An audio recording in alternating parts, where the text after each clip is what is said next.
particularly Celtic today with a fantastic record of late. I don't think they've lost a Scottish Cup tie since February '87 or something. Sure. But I just don't think you can switch on and off like that. The form's been a bit disappointing of late, and Aberdeen are the form team, so I think it's a logical team to go for today.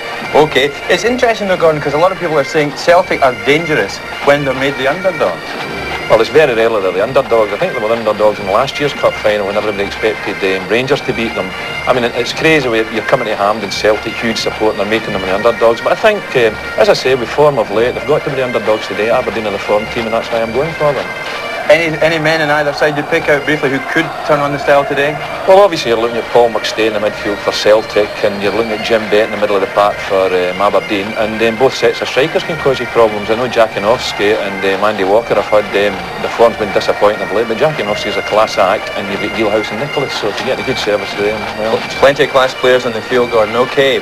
Well, right now, managers Alex Smith and Billy McNeil will be announcing their teams, building up the players who are in and consoling those who have to be left out. Both squads arrived at Hampden a short time ago, and Jim Delahunt was at the entrance to gauge the mood of both camps. Billy, 3-4 for television. Before you go in. For the television? Billy, running. Billy, any last-minute problems for Celtic as you go in? No, none whatsoever. Obviously it's a nice day, and I think it's a day to be fit in a cup final anyways. We're ready for the final, Jim, and obviously we look forward very, very much to competing in it. The boys are in good form, they're in good fettle, and here's hoping everything will go well. And briefly, how's Chris Morris? Yeah, Chris is all right. You'll get the team in about an hour's time. Thanks very much, Billy. Best of luck. All right, Jim. Thank you. Bye.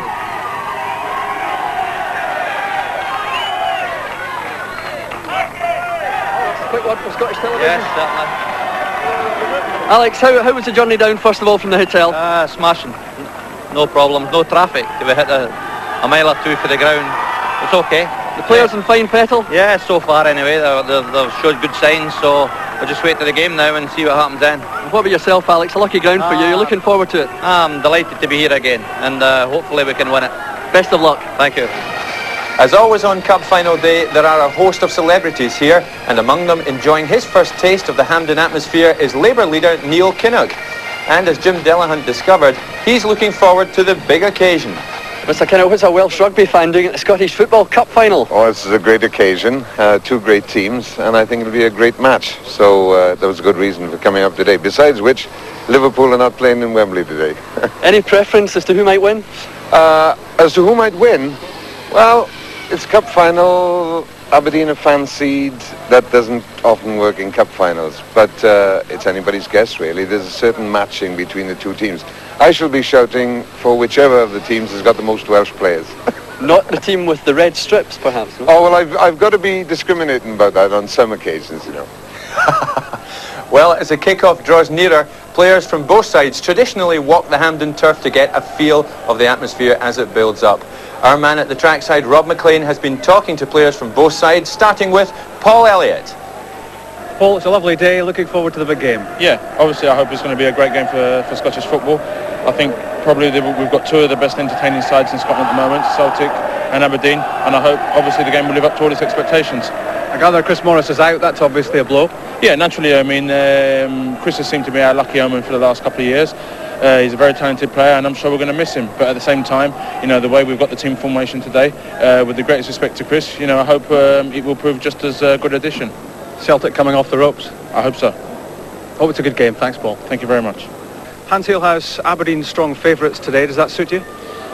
Well, it doesn't really matter whether you're underdogs or favourites. It's just a 50% chance for both of the teams, and if you are being booked like favourites like us, then I think you just have to play like favourites and show the crowd and show yourself that you're the best team.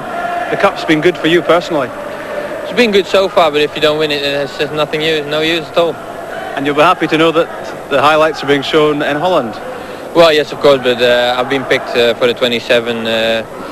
I'm just concentrating on the cup final, and Monday we start a 10-day session, and then we start from there. Let's hope it's a good game. Thanks, Hans. Okay, thank you. All right, we'll take a short break here, but coming next on this Cup Final special, a detailed look at how Aberdeen and Celtic made it to Hampden.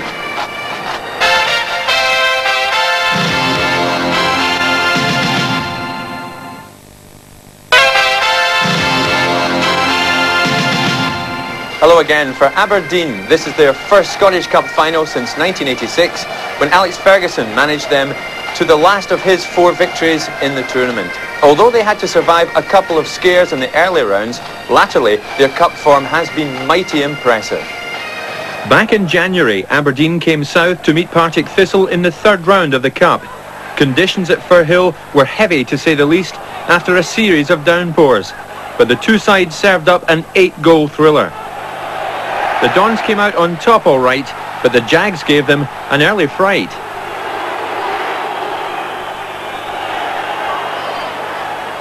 There's a great through ball. John Flood, into the box he goes. A left foot shot. It's under Michael Watt, and it's in. Partick Thistle hit the front, and it's Callum Campbell with only 2 minutes gone. Robert Connor to his captain Alec McLeish. Here is McLeish. Fires that ball in. Van der Ark scores. Too clever. Gallagher to Flood. Here's Callum Campbell. What a chance. What a mistake by Brian Irvin. Tackle from behind, and it's a penalty to Partick Thistle. So it's Chick Charnley with the penalty. Drives it in. Charnley's 7th goal of the season. What a vital one that is for Partick Thistle. Alec McLeish forward to Van der Ark. Nicholas, good control under pressure from Kennedy. Charlie Nicholas now. That's a great through ball. Here's Brian Grant. Can Grant score? Yes, he can. A brilliant ball from Charlie Nicholas. Picked out Grant. The finish was composure itself. There's the corner. There's the head of Irvin. It's dangerous, and it's a goal. It's Willem van der Ark. Here's Brian Grant. Here's a chance to race through the middle.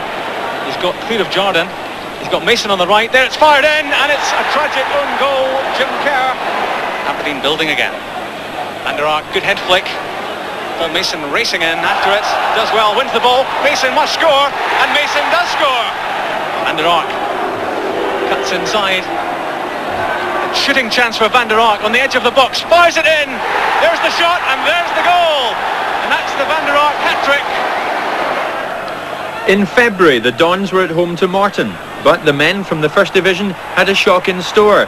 Tommy Turner putting them ahead. The Dons remember it well. It was gale force 10 that day.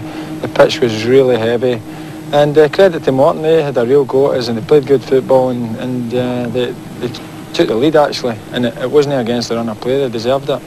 But we battled back, and we were strong enough in the end to come through. And that one was probably a turning point for us, because we'd been having a bad spell in the league, and we got over that hurdle, and from then on we've really run from strength to strength. They got over that hurdle, but they got themselves over it.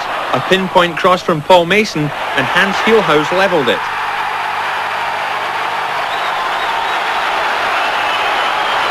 Heelhuis had a hand in the Dons' winner.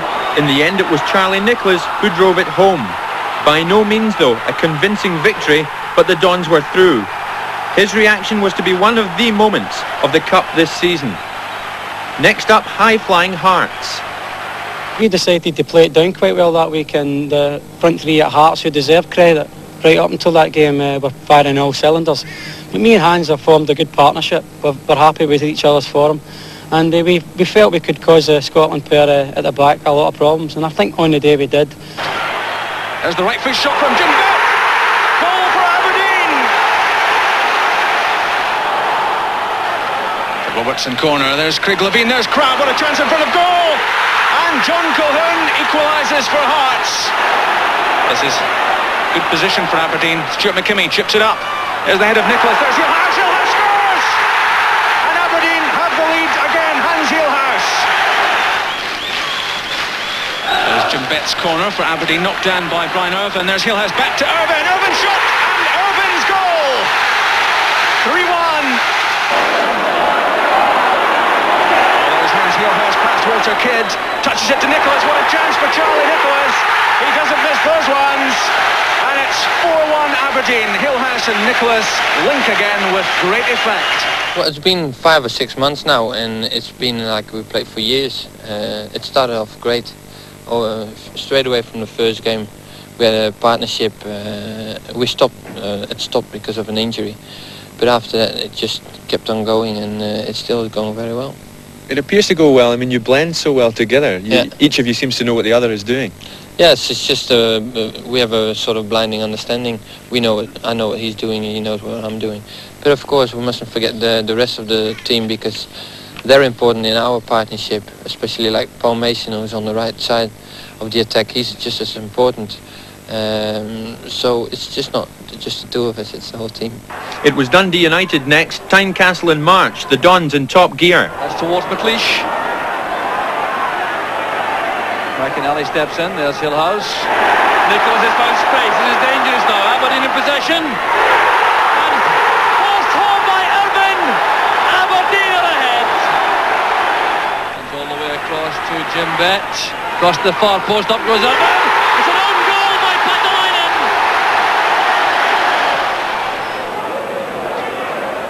Through the gap it goes, it's Van der Haan. 3-0 to Aberdeen, and once again it's an own goal. Chases on for Hillhouse. Checking inside, Krivojevic, great play by Hillhouse. A magnificent goal by the Dutchman. That sets the seal on the Aberdeen performance. The man who set the Dons on their way that day at Tynecastle was defender Brian Irvin. It was a personal performance and a result that he'll remember for a very long time. Well, I think I got the man of the match because they thought I'd scored 2 in the press box, but I'd actually only scored 1.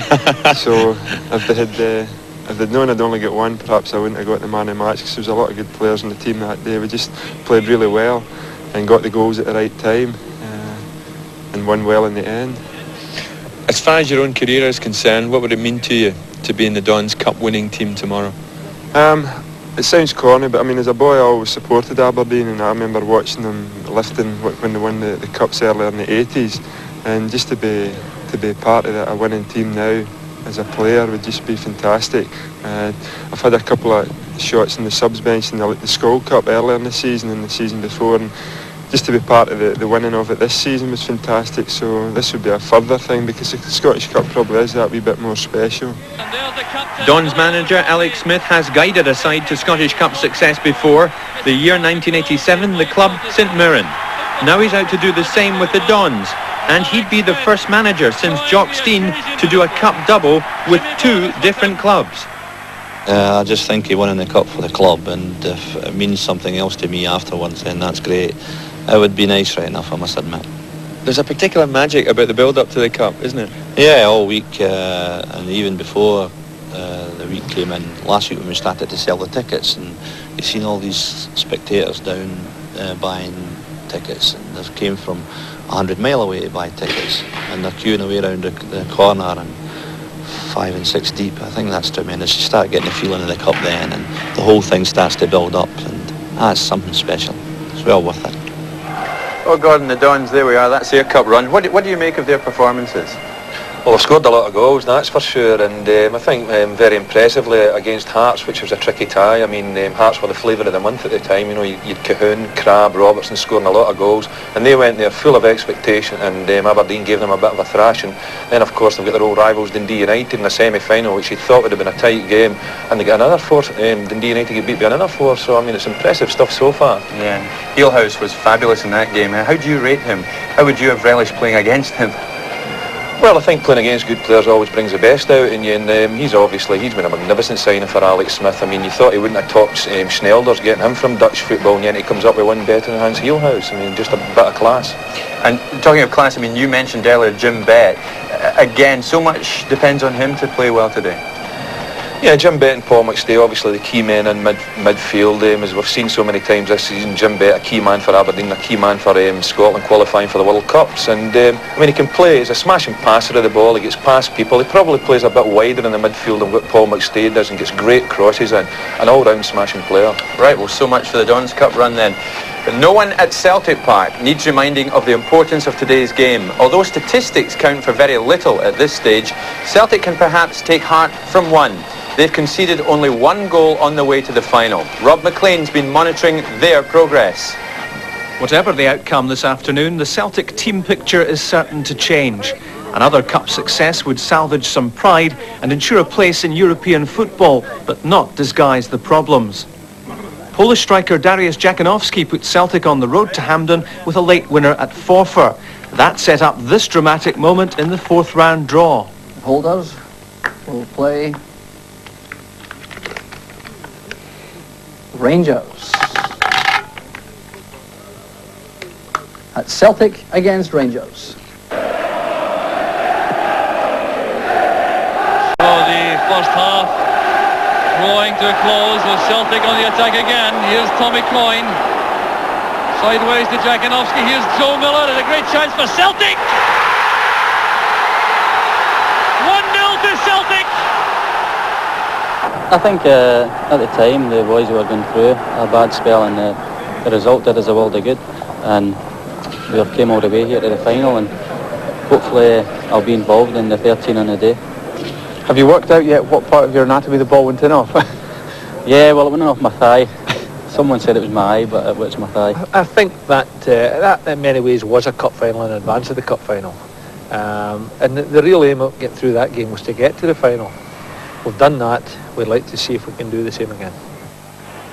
Just as they'd done in the league, Dunfermline made life difficult for Celtic in the cup. The quarter-final went to a replay, which new captain Paul McStay set alight. McStay free again inside, looking for a shooting chance. McStay makes it 1-0. And it's a classic strike from the Celtic skipper. There's McStay once again. Finding Miller. Now Grant. Through the middle goes Coyne. He's onside. And Tommy Coyne makes it 2-0 to Celtic. Miller now testing a pace of irons going inside. Now going past Rugby. Is good play by Miller. To Joe Miller again. The top for Celtic. And Joe Miller surely now seals the tie for Celtic. Hampden will be covered with green and white as usual, I'd imagine, and with their backing I'm sure we can go on to give one of the performances that we've already given the cup this year. Hopefully one against Rangers. That was a really good team performance, and if we can do that on Saturday we'll win the cup. Another battle with Jim Bett to look forward to? Yeah, Jim's had a great season. He's been my player of the year. He's been tremendous all year, and it will be an interesting tussle again, and hopefully I come out on top now, but I'm looking forward to again. First Division Clydebank, playing in their first Scottish Cup semi-final, stood between Celtic and the return trip to Hampden. Jakinovski. Well, there's a shooting opportunity. Down goes Gallagher. Good save, but he won't be able to stop that rebound. It's Andy Walker. 10 minutes gone and Celtic are ahead. Dixon's throw for Clydebank into the last 5 minutes of the Scottish Cup semi-final. And could this be a second for Celtic? It is! And it's Andy Walker. His second, Celtic's second, and that surely puts Celtic in the Scottish Cup final. A couple of goals in a semi-final. I enjoyed that. I was brought into the side then and managed to get a couple of goals. So obviously a goal or two on Saturday would be great for me. Do you hope that was a memo to Billy McNeill saying I'm the man for Hampden? Yeah, sure. Well, I hope I'm in the starting 11, and we'll just take it from there. Celtic are Scottish Cup specialists. They're going for a record 3 in a row, but on current form the odds are stacked against them. I don't think anybody could dispute the fact that our league form as compared with Aberdeen's is sufficient to make them favourites. And again, that's not a situation that unduly worries us or upsets us. I think if you look at the season, we have never really at any time been able to produce a consistent string of results. But what we have been able to do with regard to the Cup is produce the performances that got us into the next round. And at the end of the day, I think Cup competitions are about that. They're about winning one game at a time. We're now in the final. It was a target we set ourselves. And I think it's a target most teams would be looking forward to. It gives us the opportunity of winning the second most prestigious trophy. In many, many ways, I think it gives us a chance to salvage some excitement and some success from a disappointing season. But it is a cup final. We're all looking forward to it. As I mentioned, being underdogs is not something that upsets us. We'd like nothing better than maybe to prove one or two people wrong. Well, Gordon, as Billy says here, consistency has been Celtic's problem this season. Yeah, obviously. I mean, I think they thought maybe the turning point would be beating Rangers in the Cup, which was a great result, but it's not worked out that way. The league form's been a big disappointment since. But as Big Billy said, they've got into the next round each time. They've got to the Cup final, and I think they'll need a performance like what they gave against Rangers to win here against Aberdeen today. As he says too, Gordon, they're not bothered by this tag of being the underdogs. Well, it must be lovely for one of the old firm to be coming to Hampden and not being the underdogs for a change, because obviously most times they are, unless they're playing one another. So that's something unique for Celtic. I mean, you played at the highest level. Would you rather have gone into a cup final as underdogs or as favourites? Well, I think I'd be rather being as favourites, because all the experts are judging you being the best side. So, I mean, I don't mind going in as favourites. Nothing Billy has said is going to sway you? You're still sticking with the Dons? I mean, I'm just going by form, by logic, and I know it's difficult, as I said earlier, backing against either of the old firm, but I'm going for Aberdeen today. All right, Gordon. But we'll take another break there. Coming up, the views of our commentary team, Jock Brown and Paul Sturrock, and what the respective sets of fans think of the big match.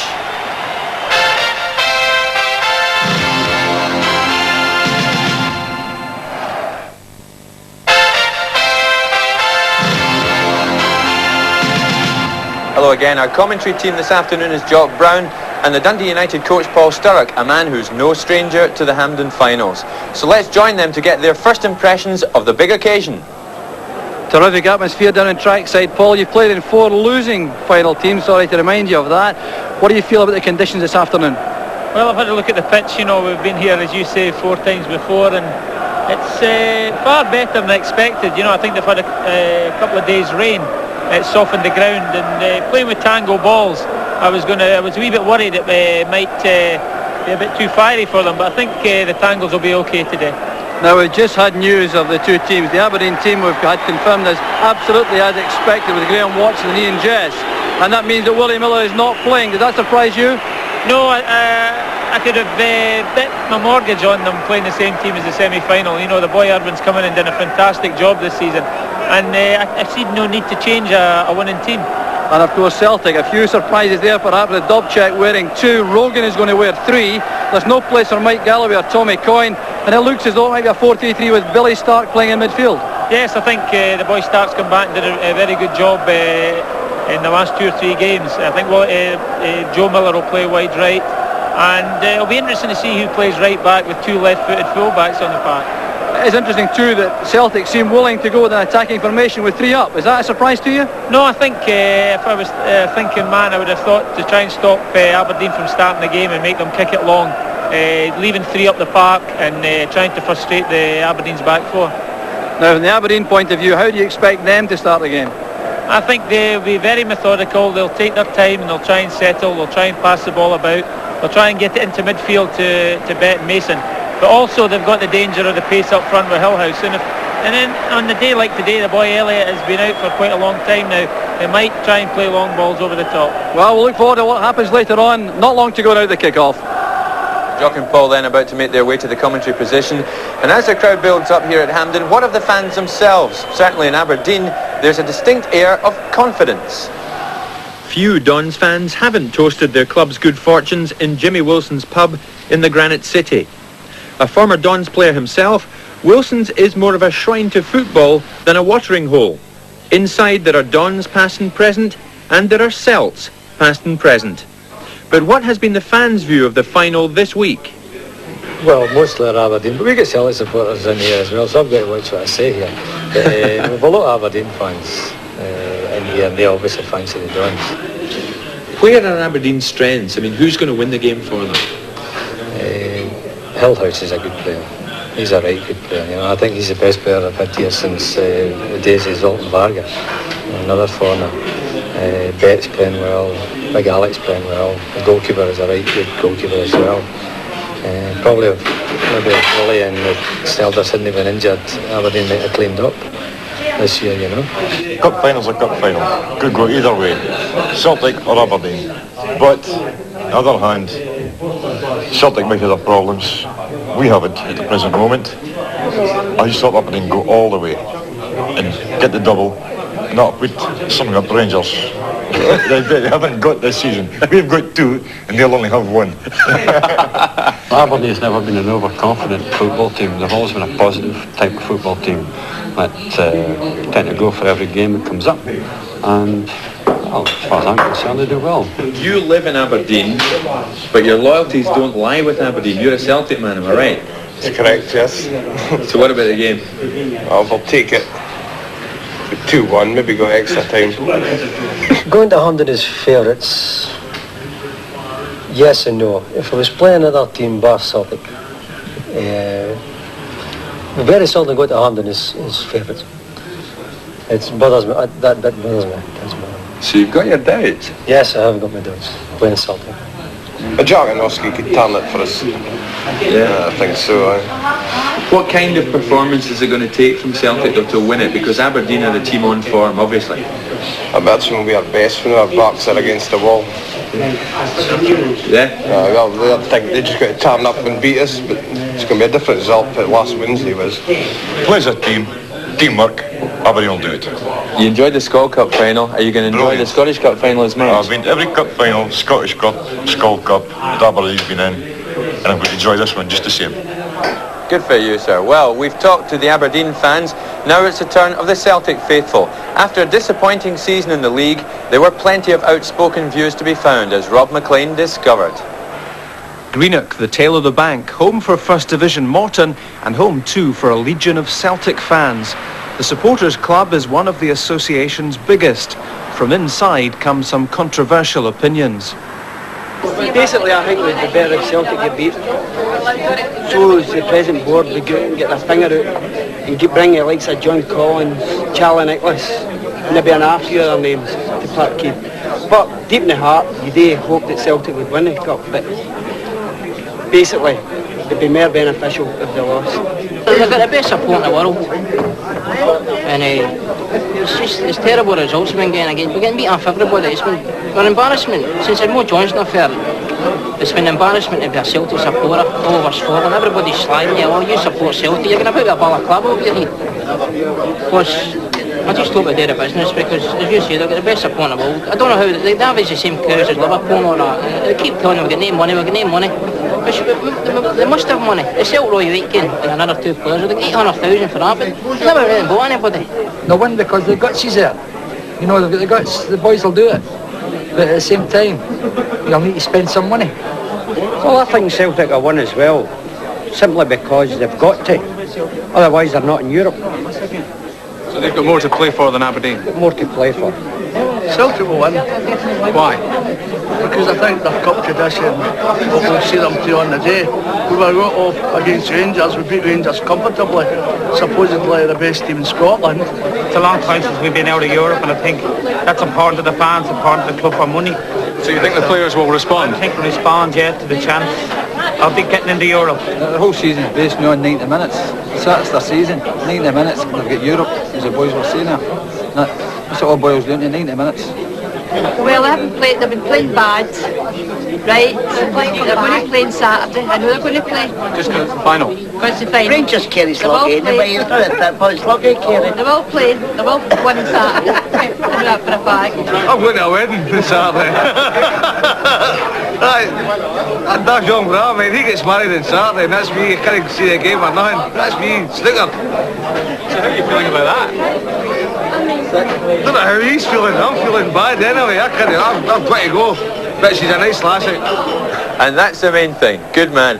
What about the atmosphere, Gordon? It's building up. Cracking day for it. Well, I mean, it helps when you get a day like this and you've got two smashing teams stacked with good players and dressed up a bit here as well. The Flintstones have arrived. I love it. Great stuff. It's a wonderful atmosphere. Aberdeen and Celtic supporters mingling too outside yeah, with each other. I mean, that's great to see. I mean, Scottish football here, we've got a trouble-free record at Crowds, which is terrific, you know. But it's a great atmosphere and a great day out for Scottish fans. Great, Gordon. Well, a particularly interested spectator this afternoon is the St Johnstone manager Alec Totten. Now, his side will be facing the likes of Aberdeen and Celtic in the Premier League next season. He's with Rob McLean down at the trackside to talk about their prospects. Alec, firstly, congratulations on what's been a fantastic season for St Johnstone. Thank you very much, Rob. Yeah, it's been a marvellous season because we moved in our new stadium, McDermott Park, a stadium we're all very proud of. I think the contribution from everyone, the chairman, directors, backroom staff, players and fans have been marvellous. And again, the pressure's always on the players because they're sitting top of the league. And I think they handle the pressure quite superbly. And last Saturday, they got the cup presented and also a young team, the reserve team, won the reserve league East. So obviously last Saturday I was a very proud man indeed. You've got promotion playing football, but what's the story next season? Well, since I came into management, I've always loved to play football. I think the ordinary fan pays good money on a Saturday to be entertained. It's always been my policy. So hopefully next season we'll do that too. But possibly away from home, we'll have to tighten up a bit, Rob. A couple of new signings? Yes, well I think irrespective of what division you're in, whether it's the Premier League, First Division or Second Division, you're always looking for new faces. I think the fans look for new faces too, and competition for places, so there will be new signings, yes. What about this game here, Celtic against Aberdeen? Interesting to learn that Celtic are going to play it with two centre halves, Elliott and White, Dovcik sweeping behind. Yeah, that's very interesting because the boy Dovcik is all left-footed, you know, and he's going to play right back, so I believe Aberdeen could capitalise on that with Hillhouse wide on the left. I think it should be a marvellous game because both teams love to play attacking football. Celtic obviously had a trying season, but again they've been here on many occasions in the cup final, won plenty of cups, but Aberdeen, I feel, have more quality players, so at the end of the day I think it'll be down to quality, so more money will go in Aberdeen. Alec, thanks very much. Let's hope it's a good game. Thank you very much, Rob. Thank you. Alec Totten's money is on Aberdeen. Well, let's have a look at the Aberdeen lineup now. I think we can see that now, Gordon. No Willie Miller. No, I wouldn't have been like the guy that told him he wasn't in the 13. They've been drawing short straws for that last night. Alec Smith and his backroom staff. I think it's the team that we expected. He's sticking with the guys who have done him such a turn in the cup run. Yeah, and I think, as Alec Totten said there, Celtic have got a lot of good players, but I think Aberdeen have got more of them. Sure. Okay, now there's the Celtic lineup. Now we didn't expect that. Dovcik number 2, Rogan number 3. Yeah, well, that's a big surprise. It'll be interesting to see who plays where. I mean, two left-footed players playing in. Obviously, one of them's got to go to right back. I think they'll play a pretty square back four. We start Grant and McStay in the middle of the park, and Miller, Jakinovski, and Walker up front and have a go as Celtic always do. And a dream come true for Billy Stark, coming back and going straight into the cup final team. Yeah, well, they need people like that, particularly today. I think hardened professionals like Billy Stark. They've missed him this season. All right, Gordon. Well, now a funny thing happened to me on the way to the final. I was whisked by helicopter to Mull. But if that came as a surprise to me, it was nothing compared to the shock in store for two of the Islanders. It's coming up now.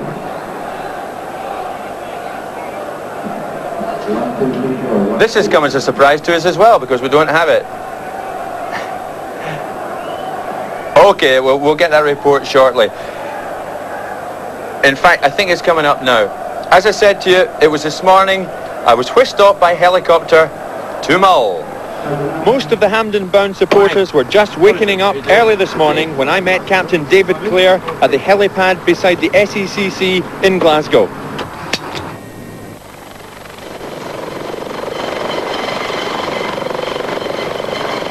It was a half-hour helicopter journey for us to Bannesson in the west of Mull to meet the regulars at the Argyle Arms Hotel. In store, a huge surprise for two of the Islanders, both of whom were planning to watch the Cup final live on television. Waiting to meet us, hotel owner Anda Campbell and his wife Helen, and almost all of Bannesson 300-strong population were out to give us their welcome too. Yeah, good Celtic from this. I'll see Aberdeen supporters as well.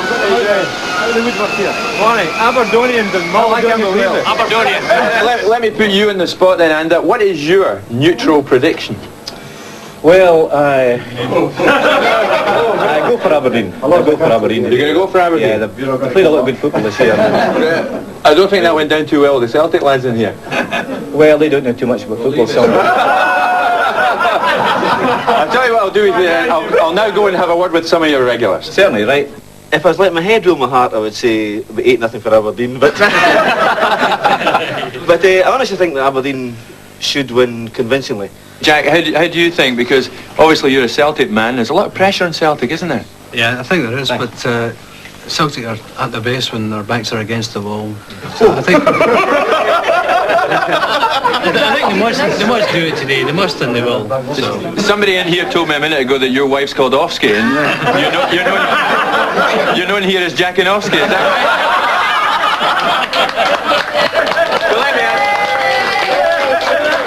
right? Well, let me ask the two of you. I mean, do you enjoy a day like this? You know, presumably you'll watch the game on Scottish television here in the hotel in Mull.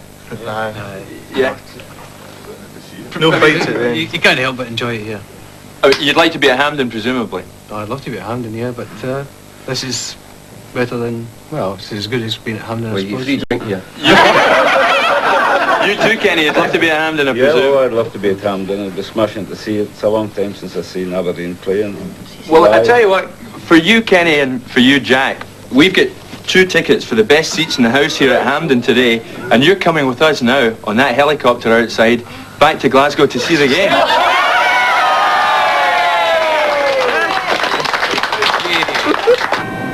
So it was goodbye to Mull for the day as Jack and Kenny set off with me back to Hampden in Glasgow. The helicopter ride was almost as much of a thrill as the up-and-coming cup final itself. Jack, the headmaster of the village's primary school, and it was a chance for him to get a bird's-eye view of the classrooms below. And for Kenny, the ferryman from Mull to Iona, a look down on the waters that he knows only too well. Then 30 minutes later, the two of them flew over Hampden Park, a scene they thought they'd only see on Scottish television today. Oh, Gordon, wasn't that lovely? It's terrific. That's what the cup's all about, things like that. But I was interested to hear he said they laid on free beer at that pub for the rest of the day, so I don't think it's much of a game here today anyway. So I hope you're enjoying it down there in Mull. Well done to you. Thanks for having me. Okay, well, kick-off time is creeping ever closer, so let's have a look at 1 or 2 players who could have a significant bearing on the destination of the Cup, starting with Aberdeen midfield man Jim Bett. Now, Gordon, we've spoken so much about this guy, but he's 30 years old, hugely experienced and a major asset today, I would have thought. Yeah, he's done a terrific job for Aberdeen, Jim Bett, as we said earlier, done a smashing job for Scotland as well, and I think probably him and Paul McStay and possibly Trevor Stevens, the 3 most influential players in Scottish football today. Picks things up off his back 4, terrific passing, like this little pass here, great goal, great crossing of the ball, and he's not a bad tackler either. Sure. Certainly to do well for the Dons today, Gordon, and looks as if he's Italy bound with the Scotland squad. I don't think there's any mistake about that. I think he's going to be one of our key players over there because he's got the ability to make a big impression in the World Cup finals in Italy. Great goal in the opener there at Pittodrie against Hearts.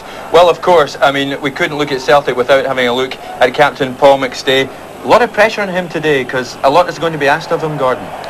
Yeah, well, I think Paul McStay is one of those players, he's got the ability today to go out and say, look, I'm going to win this cup final for Celtic, and he could do it. I mean, he's got everything. He's got great passing ability, he's got fantastic balance as well.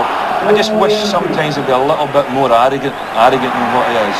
Yes. But I mean, he's got everything. Do you go along with the belief amongst certain Celtic supporters, Gordon, that if McStay plays, Celtic play? I don't think there's any question about that. I mean, he's vitally important for Celtic, and they'll be looking to him today for turning it on. And if he does well, I mean, I wouldn't say you'll get a shock, but it wouldn't be a huge shock Celtic beating Aberdeen here today, but he could influence proceedings in a big way. Sure. We hear today that the Dutch Football Federation have a presence at Hampden to look at Hans Heelhuis, who of course is in the Holland squad. Now, what do you make of him, Gordon? Well, he's done sensationally well since he came to Aberdeen, and of course he's a huge hit with the Aberdeen fans. When you look at goals like this playing against Dunfermline, the overhead kick, and I think he's probably been the best signing that any manager in Scotland's made this season. As I said, I thought it would be difficult to top Theo Snelders, but this boy's done it, and he looks a snip at the money just now, and he's done fantastically well with players for Holland, Alex Smith, Paul Mason, Heelhuis and Van der Aap and Snelders. That's a little bit of class here. Picks Charlie out, Charlie controls it and slots it in, and they've ended up a terrific partnership, these two. And it must be a bit disappointing for Heelhuis that Charlie's thinking about leaving now. Sure. Tremendous goal there against Hearts. Okay, so much for Hans Heelhuis. Celtic supporters, no doubt, will be looking to a man called Dariusz Jakinovski to score the goals today, if there are going to be goals scored for Celtic. There he is. How do you rate him, Gordon? Well, he's very, very classy. I think when they brought him at the start of the season, they said, well, who's Maurice Johnston? They forgot the Maurice Johnston thing because he was doing really, really well at the start of the season. But he seems to have went off the boil a bit in the last 4 or 5 months. And there's a tendency for Jakinovski to do a lot of his good work outside the box and maybe not get in where it hurts, because for a Celtic centre forward, he's not scored many goals, which is unusual because Celtic bomb forward and make a lot of chances. If he turns it, I mean, he could be the guy with his class that could turn the game today in Celtic's favour. He's got the class. Yeah, he's got the class to do it, and he'll be used to this type of atmosphere. He's playing in front of gigantic crowds in Poland, so I don't think this will put him off today. All right, Gordon, good stuff, thanks. Just 4 of the players there who could have a major influence on today's outcome. But the goals have been fairly evenly spread through both sides in the Cup campaign, interestingly. I just wonder, if I was to put you on the spot, give us a score prediction. Do you think we're going to see a lot of goals today, Gordon? Well, I hope we're going to see a lot of goals. I mean, and there's certainly the people playing today, you know, the people who mentioned, Jakinowski, Walker, Eelhouse, Nicholas, that are capable of scoring goals, and I think we'll see a scoring game today, maybe 2-1 to Aberdeen. As I said, I've got to stick with Aberdeen. All right, well done, Gordon. Let's hand over to the commentary team, Paul Sturrock, and our commentator, of course, Jock Brown. Yes, the final now, just about 7 minutes away, and we've been looking very carefully at the events out there in the field. And Paul Sturrock in particular was looking at the two sides warming up.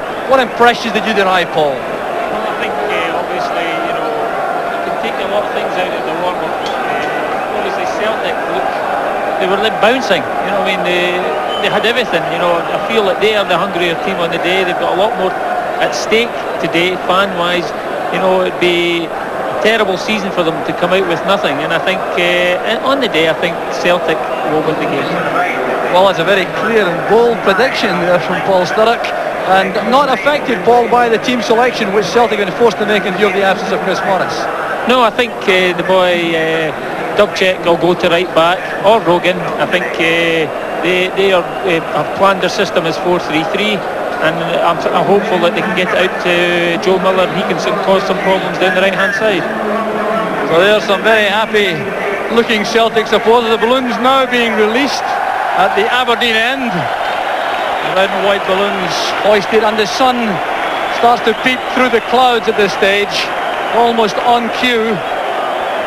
So the Aberdeen fans giving these balloons a great reception. At the other end now, the Celtic green and white balloons are released, and that has generated a lot of noise from the east end of the stadium.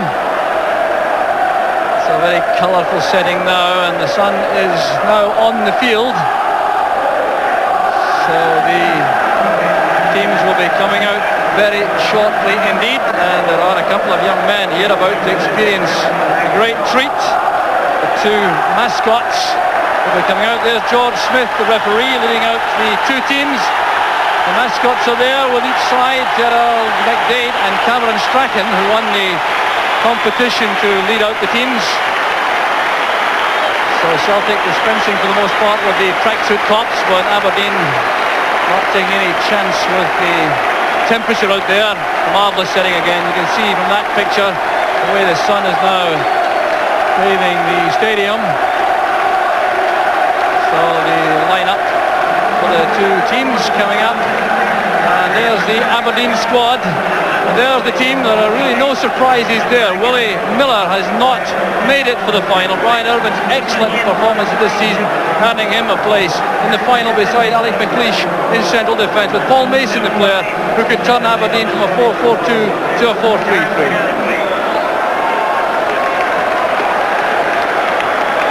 Alex Smith, the Aberdeen manager. And there's the Celtic line-up. No Chris Morris, that's involved something of a shake-up. There's no Mike Galloway either. He hasn't made the starting line-up.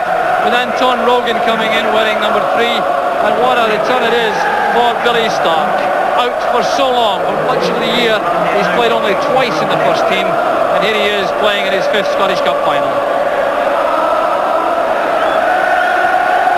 So the stage of the proceedings, the players dislike most perhaps. There's the little mascot there, Cameron Strachan from Aberdeen, being spoken to by the SFA Secretary Jim Farry as he goes along the lines of the players. So it's a big day for Cameron Strachan, a day he will certainly never forget. Lining up there with his heroes, Alec McLeish looking after him, and the presentation going through now to the referee and the linesman. Jim Carlin and Kenny Royce are the linesmen.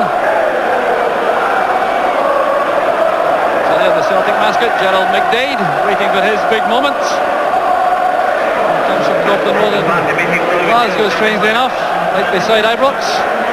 But his favourite team beside him there, Paul McStay, skippering the Celtic side in a cup final for the first time, although it is his 5th final. Key man this afternoon, Paul McStay, without any question. So the SFA president, Peter Gardner, goes up the line, led there by Jack McGinn, the Celtic chairman. Jim Farry at the end again, the SFA secretary. His first cup final, in charge of the SFA, having succeeded Andy Walker earlier this month.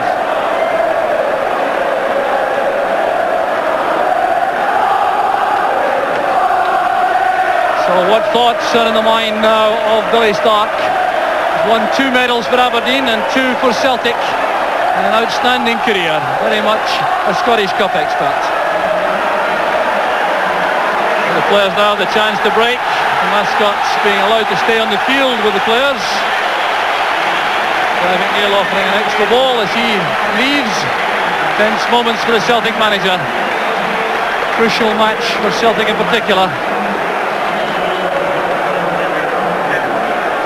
Charlie Nicholas playing in his first Scottish Cup final after an illustrious career. It may well be his last match for Aberdeen. He'll be determined to make a big impact.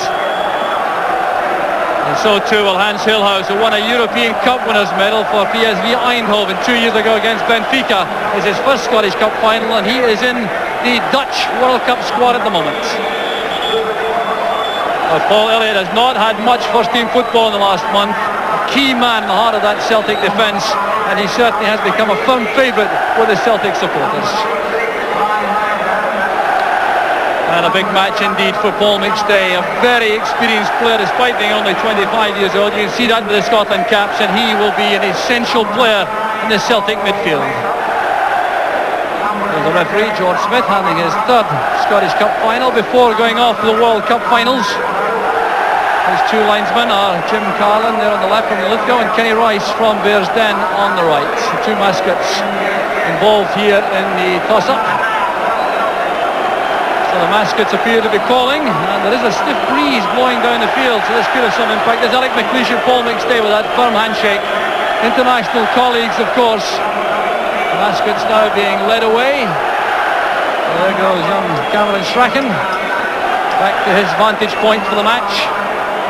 Little Gerald McDade beside him also leaving the scene. So, just seconds away from the Cup final. It's the 6th Cup final between Celtic and Aberdeen. There were 3 early wins for Celtic, and Aberdeen have won the last 2. So Aberdeen anxious to make it 3 apiece, and this is the 6th match since 1937 between these 2 clubs in the final. So a tremendous atmosphere as referee George Smith checks that all the formalities have been completed adequately. Checking with his linesman, checking that all the extra practice balls have been removed. And we're all set for the start of what should be an outstanding cup final.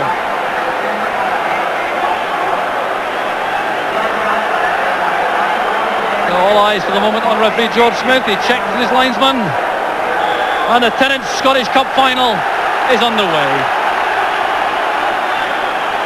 Anton Rogan hugging the left touchline early on. And there certainly are some early indications of the Celtic formation for Paul Sturrock to explain. Well, Jock, Celtic have come out with 2 markers and a sweeper. The boy Dubček's went to sweeper. And White and Elliott. Elliott's picking up Hillhouse and White's picking up Nicholas. With Rogan and Stark pushing down on either side. So Celtic trying no doubt to surprise Aberdeen with their formation. Certain changes forced, of course, by the absence of their mascot, the lucky mascot, Chris Morris, who's never lost a Scottish Cup tie in Celtic colours. 2 winners' medals, but unable to play this afternoon. There goes Alec McLeish across the bows of Joe Miller, a former Aberdeen player. It's well won by Derek White. Here's McStay. Dubček. Looking for Walker. The marker there was David Robertson, and he has been penalised. It's a free kick to Celtic, already taken. There's McStay. He has Stark on the right. Back it comes to Jakinovski. Down he goes in that challenge from Grant. Some faint appeals for a foul inside the penalty area. Jim Bett stopped there. He thought he was fouled by Walker. And McLeish is able to run it back to Snelder. So a hectic opening burst from Celtic. Yes, I think definitely the Hillhouse-Elliott battle will be the big key to the game. It's how the boy Elliott, after being missing for a few weeks, will handle Hillhouse. Hillhouse is exceptionally fast, and in a big pitch like this, I think Aberdeen will be trying to use the long ball more often than they have in the past. The club check with the throw. The off from Miller doesn't quite go right. White's header gives Aberdeen possession with the throw. They have opened up with familiar back 4 formation. McKinney, McLeish, Irvin and Robertson. Charlie Nicholas dropping deep. That's a fine pass. Looking for Grant. It breaks now for Bett. Connor calling for the ball on the left. That trying to go away there from Jakinowski. The tackle comes in. The result is a goal kick to Celtic. Jim Bett clearly unhappy about that decision. Trying to ease himself beyond Jakinowski. He did well matching Bett going back into defence. It's interesting to see how Celtic have started off as well. You know, Miller and Walker are playing further up, and I think they're trying to play Jakinowski just off the front to pose Aberdeen the problem, whether they go down and pick him up or whether they stay as a solid four. That's a fine header there by Irvin. Paul Elliott clears, going in very strongly there against Hillhouse, trying to impose his presence in the heart of that defence. Connor looking for Nicholas. A rear error there by Nicholas, in control. There's Grant, well tackled by Brian Grant, his namesake. Here's Nicholas. He has Hillhouse free in the left. Paul Mason making his way into the penalty area. Nicholas also waiting. And a good block by Elliott, allowing Celtic to regroup in defence to face this throw, which is a very dangerous one because David Robertson will take it, the young left back. Capable of a very long throw indeed. Brian Irvin has gone forward to provide a target. Bending up there with Elliott, who wins it. Grant returns it. Here's Hillhouse taking on Dubček.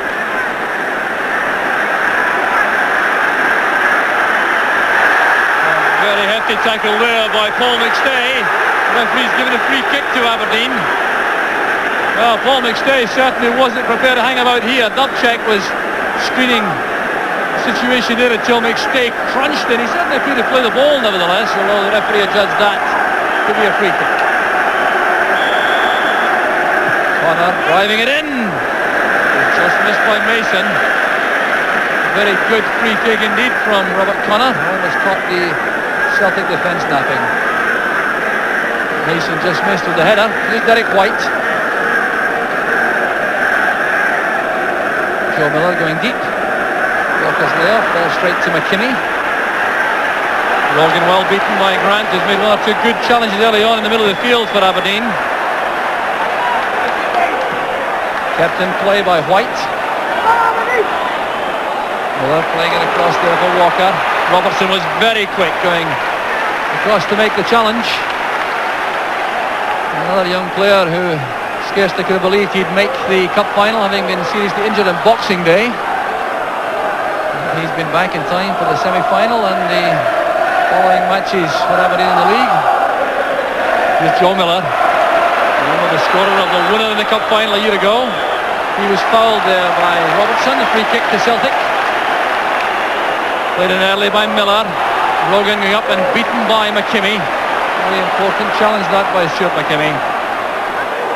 Mason's pass goes astray, but Jakinowski couldn't control it. Peter Grant did. Back again with Peter Grant. Stabbed away by Mason. Hillhouse wins that. Stark and McStay in a misunderstanding. Mason takes over from Bett. Here's Jim Bett once again attacking Derek White. Fine ball across. Connor's in trouble. There's Nicholas. Cleared off the line by Elliott. Magnificent attacking play by Charlie Nicholas. And the rescue completed by Paul Elliott. Great play inside the box there by Charlie Nicholas. He couldn't have reckoned with the presence of Elliott on the goal line. So a corner kick to Aberdeen, but really they must have been expecting the opening goal. Corner taken by Connor. Swept away by Walker. Jakinowski with McKimmie. Jakinowski waiting now for support, holding the play up. Lots of runners coming from the middle of the field. Here's Joe Miller. Now Jakinowski. Joe Miller. Back it comes to Grant.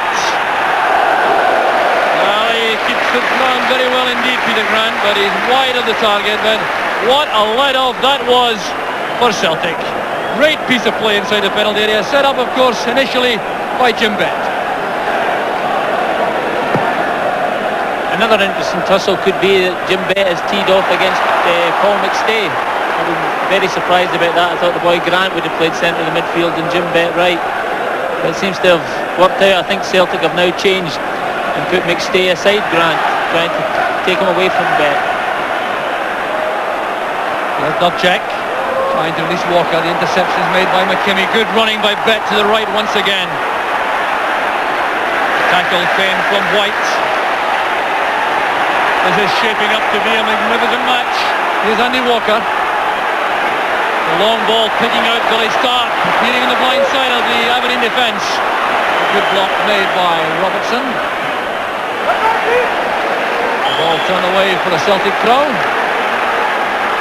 What an excellent start to the final. The match being played at a frantic pace, but with a lot of quality also, coming from both sides. Going to start being waved back by the referee to take the throw. Jankowski. Here's Grant. Heading for the byline. That's a good cross. Brian Grant did well, getting there ahead of Anton Rogan. Here's Rogan again. Back with McStay. Good play by McKimmie. Very quickly to the ball. And superb play by Nicholas. The pass asking too much though of the pace of Hans Hillhouse. Elliott read it well.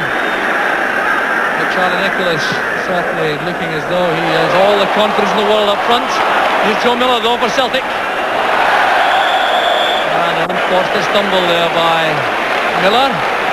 That's some ominous signs there up front for the Celtic defence from Charlie Nicholas. Yes, I think Charlie's noticed the pairing Hillhouse and Elliott. That's an early ball he attempted straight away over the top. But the boy Elliott, very confident, dropped off Hillhouse and covered really well. I think interestingly also that the boy Jankowski's been on the ball quite a lot in the early stages because of the position he's playing in today. Morgan's header collected by McKimmie. Dubček got a vital touch there. Nicholas is waiting behind him.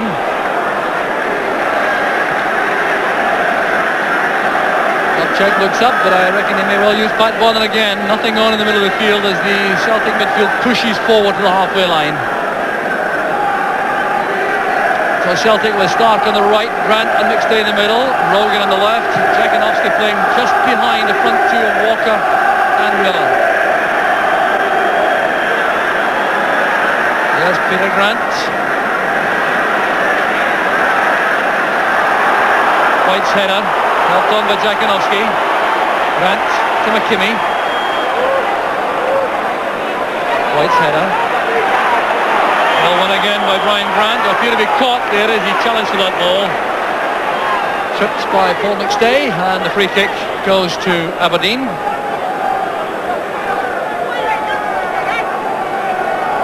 Nicholas waits on the edge of the box. Looks as though Nicholas is quite happy about being marked by Dubček. Certainly not renowned to be too tough a tackler. Up goes Hillhouse. Nudged away there by Dubček. The referee's given a free kick against the Dutch striker. But really this is well worth looking at again. There it goes, turned behind by Dubček, but a long free kick pumped in there by Brian Irvin. Hillhouse going up in determined fashion. I really didn't see anything at all wrong with that challenge. Bonner appeared to be taken by surprise. Yes, definitely different class striking from Hillhouse there. He came in from the blind side on Bonner. Maybe just made contact before he headed the ball. Hillhouse with a long pass wide. There goes McKimmie. Mason using his pace to come across, followed by Dubček. Good play by Mason, deceptively quick. Deep cross this time. Bonner is unchallenged. A good catch by the Celtic keeper. Well, the jumping ability of Hans Hillhouse has become well known since his arrival back in November. And he almost made Celtic pay with that effort. Irvin's header. Here's Paul McStay. Jankowski, that roll just behind the front two. Here's Joe Miller. Jankowski again, the target for the pass. Running away from Irvin and from Brian Grant. Great play by Jakanowski. Full of confidence. Delightful touching the ball here. Look at the way he eased himself away from that challenge from Brian Irvin. Then from Brian Grant. The shot when he was slightly off balance. I think Aberdeen are definitely going to have to think about combating Jakanowski off the front. He's causing so many problems of getting the ball into feet, and he's relishing not having a tough marker playing against him. Referee George Smith gives Celtic a free kick. Elliott going over the shoulder of Hans Hillhouse, and referee George Smith forming the view correctly, I think, that Hillhouse made a back for the centre half and didn't attempt to play the ball. Here's Andy Walker. Just away there from Joe Miller and touched wide by Irvin. That could so easily have been an on goal. Fine attack this from Celtic. Joe Miller challenged there by Irvin, who just did enough to get the ball across the face of the goal and away for a corner kick. So Joe Miller will take the corner. Well, Elliott has gone forward, still looking for his first goal for Celtic. It out by Irvin, straight to McStay. Well, he'll be very disappointed with that effort. Tried hard to get over the ball and keep that volley down, but couldn't make it. Just a little bit of a snatch at that, and no danger for the Snilders.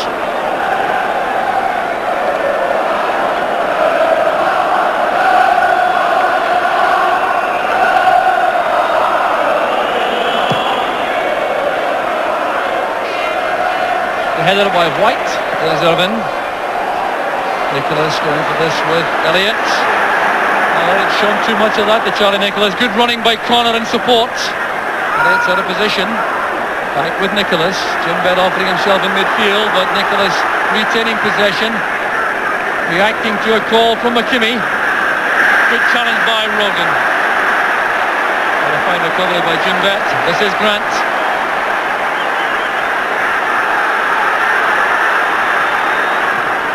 Cut up by Peter Grant. Charlie Nicholas and Peter Grant having a nasty exchange off the ball there. Nicholas leaving his boot in after the pass had been released by Grant, and Peter Grant reacting with a flying elbow. Referee George Smith's lingering eye caught that up, and he's had a word principally there with Charlie Nicholas. That's the reason. Good refereeing again by George Smith, who's having a very good match in hectic circumstances. Here's McKimmie. White's header. Away there from Joe Miller. Over to Aberdeen. So 15 minutes gone. The nerves perhaps settled a bit now. Paul, you've been in this position many times. Yes, I think it's incredible amount of goal-mouth incidents has been created in the first 15 minutes of the game. Both sides have settled really well. There's Nicholas again away from Peter Grant. Nicholas is on the ground as Connor goes forward. Any advantage goes to Aberdeen. Nicholas taking time still to recover as Joe Miller comes back to help in defence, winning the ball from Brian Grant. Nicholas is back on his feet. They're taking a knock from Paul Elliott. David Robertson resisting the temptation to attempt the pass back. There's McLeish and McKimmie. Brian Irvin told McKimmie where to play that. Nothing on, safely inside. There's Robertson looking for Nicholas with the long ball. Dubček is the marker. A new role for Derek Dubček in the Celtic defence. Central marker on Charlie Nicholas.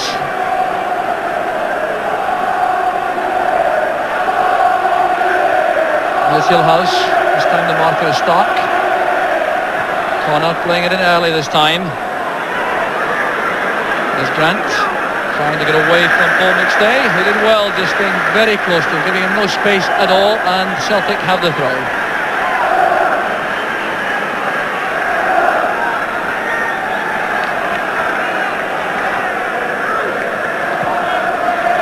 Played high there by Irvin. Logan looking very determined. Oh, with a player full of commitment. Misunderstanding there between Walker and Miller. Andy Walker thought Miller was setting off on a run up the touchline. Back it goes to Irvin. And now David Robertson.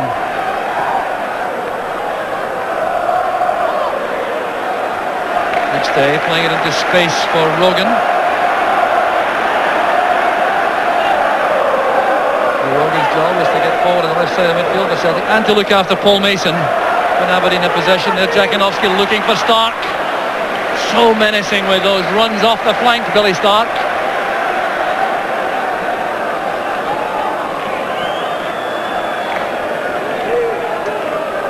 Aberdeen again, trying to think about a slow build-up from their own half. Here's Alec McLeish, looking for a midfield player to drop off and find space, but that's a long ball looking for Hillhouse. He's in behind Elliott. Nicholas waits. Fine tackle by Elliott. He is very good on the ground, the Celtic centre half, with these tackles. Back with Connor. Here's Hillhouse, setting it up for Robertson. There's too much pace on that ball for David Robertson. Nicholas knocking it into the empty net, but David Robertson showing his willingness, though, to get into an attacking position for Aberdeen on the left. I think if, obviously, with the three marker centre halves that Celtic have adopted, Aberdeen's best chances is obviously switch plays to each wing. And so far they've tried to get Connor in at the back post quite a lot on Billy Stark. I think Billy's defensive qualities are going to be tested a lot today. Connor winning that from Stark. Here's Hillhouse. Connor once again. Hillhouse playing it back. David Robertson has to go into reverse gear for that.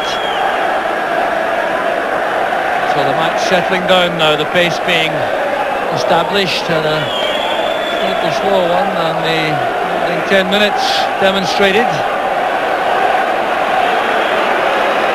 Alec McLeish, full of experience in his 5th cup final. Still to be the losing side. By Dubček. Connor met there quickly by Peter Grant. Elliott taking no chances. Putting it forward, but the ball went out of play. It'll be a throw to Aberdeen. So Paul Elliott, an inspirational figure in the heart of the Celtic defence.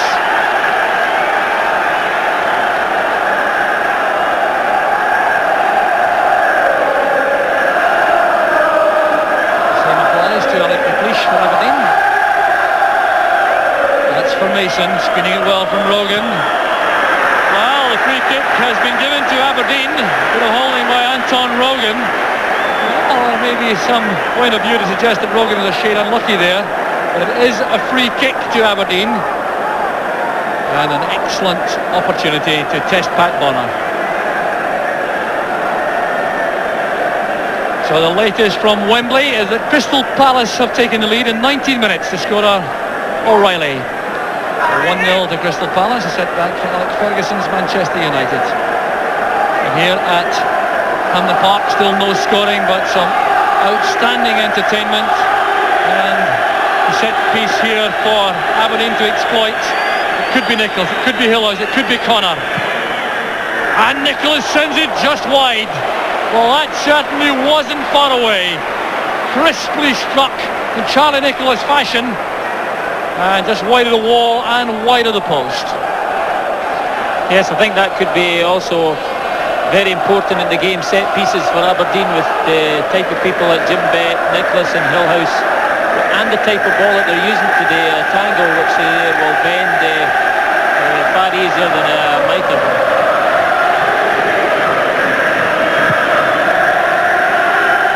Listen to the noise at Hampden. Only 62,500 people here, but the Hampden roar evident once again as Aberdeen get a free kick for a challenge by Peter Grant, which incurred the wrath not only of referee George Smith but also of Jim Bett, who's being spoken to just now by the referee for a little word of protest about the fierceness of the challenge. So it's Alec McLeish with the free kick. Looking for Mason. Getting up well there. Here's Nicholas. Can he control it? Setting it up there for Bet. Elliott quickly to the ball. It's thumped clear by Derek White. And here's McStay. Striding forward purposefully for Celtic. Rogan has Miller ahead on the left. Back with Jakinovski. And shown wide there by Mason. That's good play though by Jakinovski. Determined tackling by Mason. Jakinovski has to try again. Excellent play by Mason. Sticking to his task. That's for Nicholas, who's onside. Error in defence by Celtic, trying to play the offside trap. Here's Nicholas. And a fine recovery tackle by Peter Grant. A vital role he has this afternoon for Celtic, Peter Grant, to make the telling tackles in the middle of the field. And like this, coming back to help in defence. Look at the way Nicholas goes inside Derek White. Plays the ball just a shade too far ahead, and in came Grant. Yes, through balls are definitely going to be a problem to Celtic's back three with the size of Hamden. And Nicholas nearly getting on the end of it in the 18-yard box.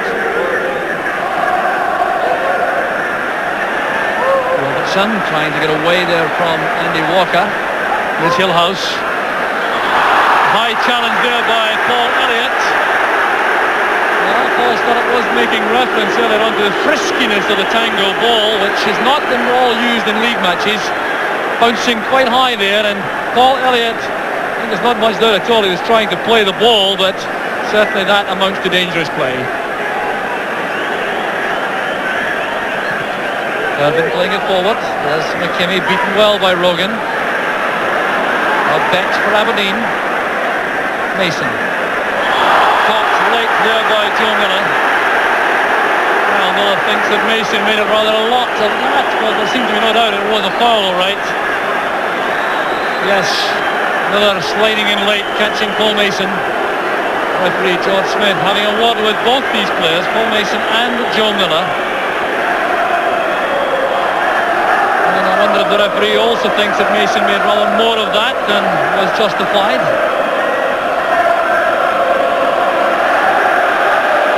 Jim Bett will take this free kick.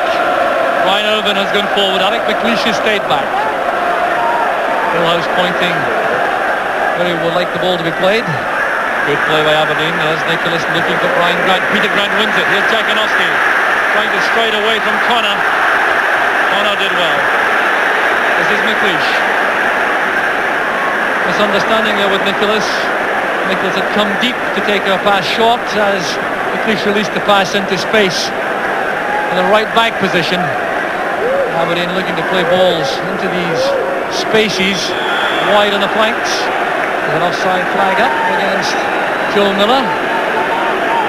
25 minutes of the first half gone, still no scoring, but the quality of the entertainment clear for all to see. Headed on there by White. Mason and Rogan having a little wrestling match. And the linesman indicating to the referee that the culprit was Paul Mason. So Celtic have the free kick. Referee George Smith goes back to ensure there's no misunderstanding.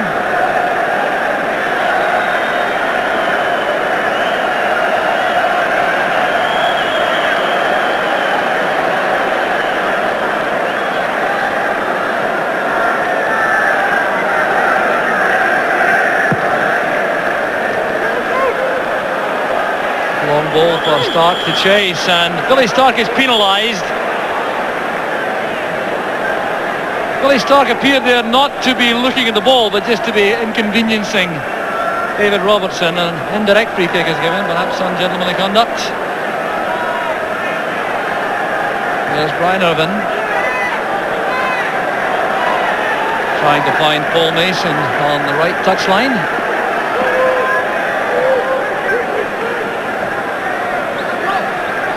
There's Joe Miller. There's Grant. And McStay with the early pass to Walker. And the start has come inside. Good support played on midfield by Grant.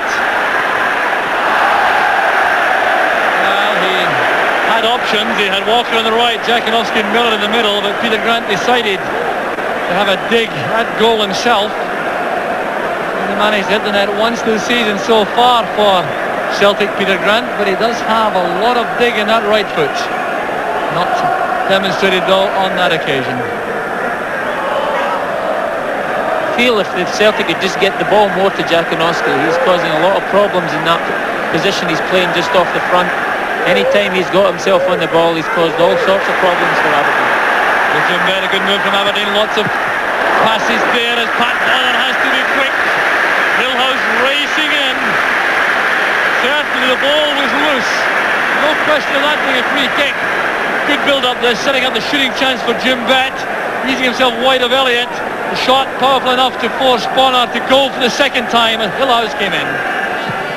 Good passing movement this. Brian Grant setting it up for Jim Bett. Beaten away by Bonner as Hillhouse came in.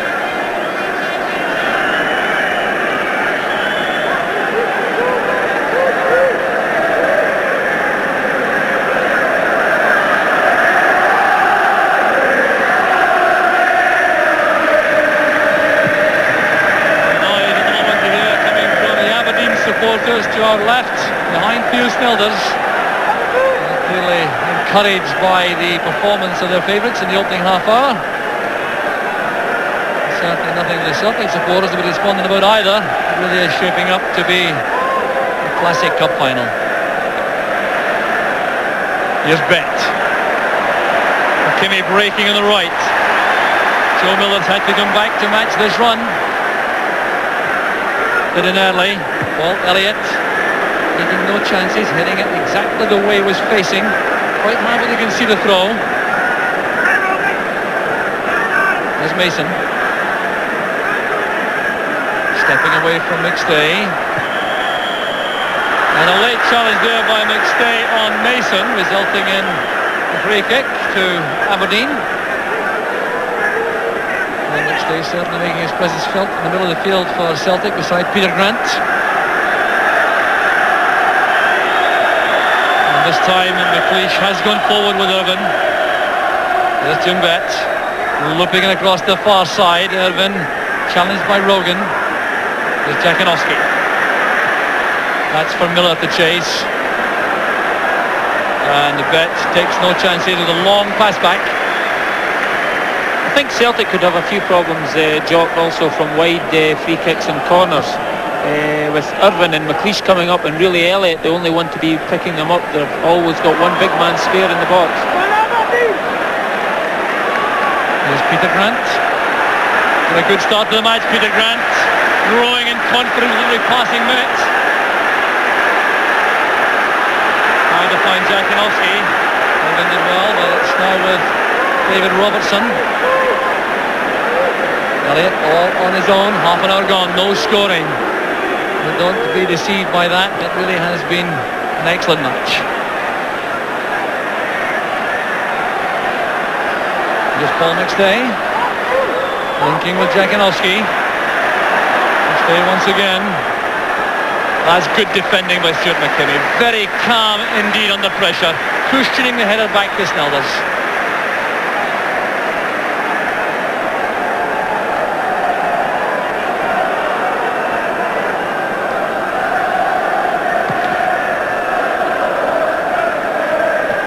Header by White goes straight to McKimmie.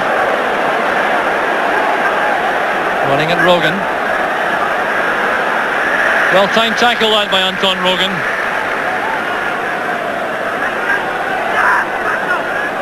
Here's Nicholas. Now Brian Grant in space.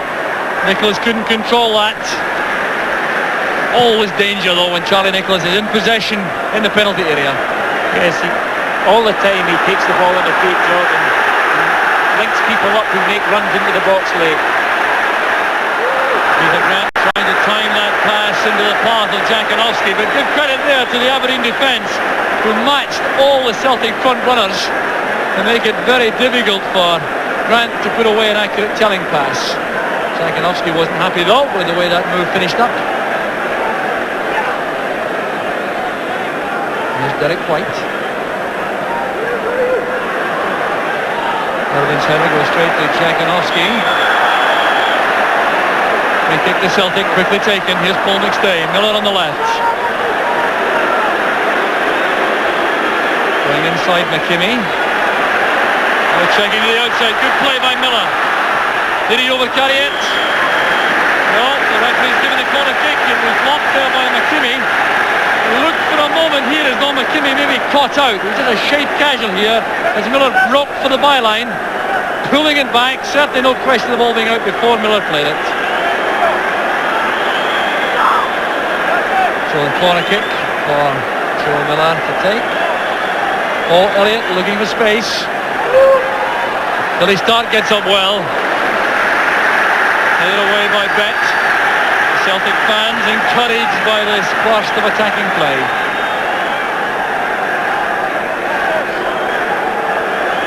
So a slight delay as Joe Miller crosses from the left to the right to take the corner kick. Billy Stark wants to be in the thick of it in the middle. Here he comes now. Snelders has organised his defenders. Helped out by Hillhouse only as far as mixed day. The offside flag is up. Joe Miller not back quickly enough as Aberdeen pushed out towards the edge of the box.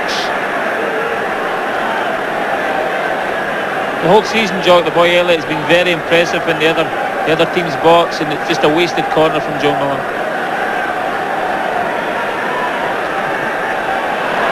Pushes pass cut off there by Walker. Trouble here for the Aberdeen defence. McKimmie sorts it out with a good challenge on Jakinowski. Well, no, referee John Smith doesn't agree with that. He considers that to be a foul and is given Celtic the free kick. Well, you can have a look at this for yourself again as Walker took advantage of that McLeish error. It appeared to me to be nothing wrong with that. Well, sometimes they get it wrong, so they tell us anyway. The Celtic with the free kick. McStay. Too high for Billy Stark. A driven ball there with a curl on it for Stark to attack.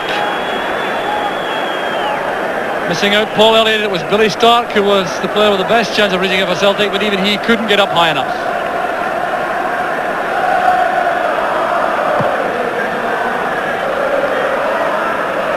A header by McStay. Here's Joe Miller.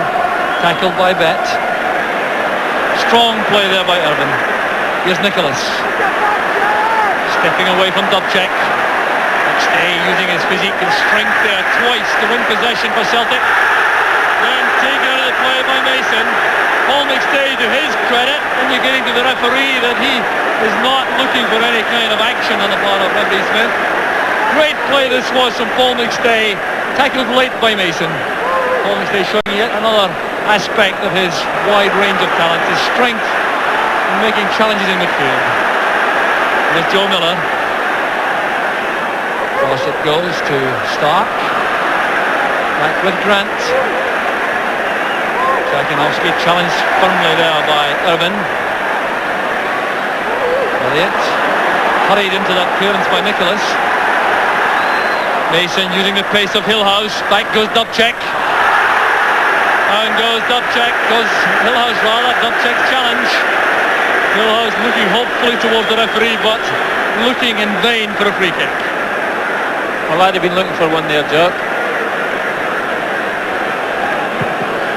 Member of the Strikers Union, Paul Sturrock. Here's Jakinowski. Across it goes to Grant. Jakinowski again, well tackled by McLeish. Beautifully timed challenge. Pass from Connor finds Hillhouse. It's racing through the middle now, waiting for support on the right from Bet. He too waiting for Aberdeen players to get into position in the box. And that allowed Celtic to regroup. To Grant, flash again in midfield. McLeish with that clearance. Well, no goals here at Hampden so far, but there's been another goal scored at Wembley. And this time it's an equaliser for Manchester United, scored by England captain Brian Robson. One each at Wembley. Header by McKimmie. There's Brian Grant shrugging off that challenge from McStay. Here's Mason.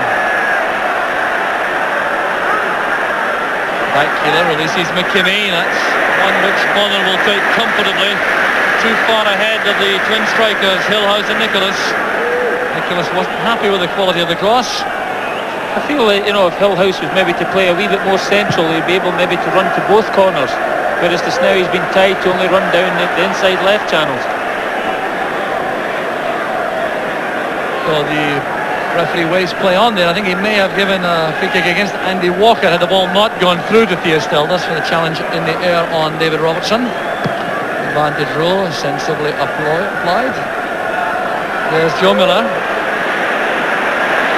Held by McKimmie. No question about that being a free kick, and referee George Smith will have a word with the Aberdeen and Scotland fullback, Stuart McKimmie. Playing in his third cup final, McKimmie, and looking for his third winner's medal.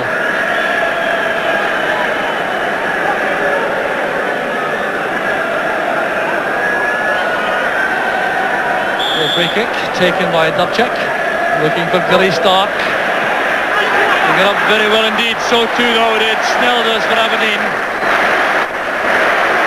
Billy Stark could not lead across, but the lack of height in the Celtic attack to take advantage with Miller and Walker there. And Snelders took that well. A foul given against Robert Connor for using his arm unfairly there in that challenge. Billy Stark took a blow, and the referee will allow treatment for Stark. Robert Connor was the culprit.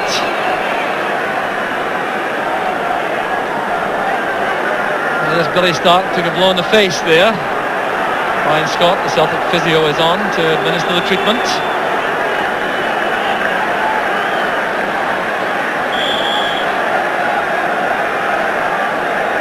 So Celtic have the free kick, which Derek Dubček will take. Again, the target is Stark. David Robertson making the challenge. Hillhouse with a header into space for Nicholas. Robertson plays it forward. Paul Elliott is there for Celtic. This is Jakinovski. Now Rogan in space. Walker and Miller waiting up front. Jimmy did well with that tackle. Rogan's throw. There's Joe Miller. Played across well by Rogan. There's Billy Stark. Brave diving header there by Billy Stark. A fine ball played in the volley by Anton Rogan. And this is where Billy Stark is so dangerous. The header going just over the top. He got in there in front of his marker, David Robertson. That could easily have been Celtic's opening goal. Definitely, Jock. A striker's type goal it would have been too. He managed to get himself in front. Really brave, round about feet height. Aberdeen trying to hit back. Nicholas eased off the ball there by McStay. That's a free kick. McStay and Charlie Nicholas, teammates all those years ago for Celtic, early in their careers. Here's Paul Mason. Stopped there by White. Here's Beck and McKimmie. Back with Irvin. David Robertson offers himself on the left. Macy going forward. Andy Walker sensed the danger and did a fine job helping out his defence. Yes, so I've been really impressed how Celtic's front three have managed to pin down the back four and not allowed McKimmie and Robertson to surge forward like they normally do. It's all credit to the boy Walker and Joe Miller.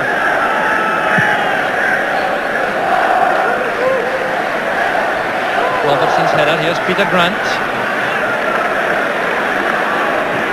Elliott didn't get there quite in time. He certainly thought he did, but the linesman disagreed. No, it's an offside decision has been given. Paul Elliott thought, as I did, that the linesman indicated the ball had gone out before he played the long ball forward. Offside it was, and this is Alec McLeish. Hanging in there a long time for McKimmie, who was very brave, got up well to win that from Rogan. Here's McKimmie again. And he'll move it inside from the Aberdeen attack. There's Hillhouse! Frustration for the Dutchman. And what a fine header this is. Set up well on the right by Stuart McKimmie. He looked up, picked his spot for the cross. Hillhouse trying to guide that in at the top corner. Yes, one of the first times after discussing it that Stuart McKimmie gets up round the box, and great cross in for Hillhouse to finish.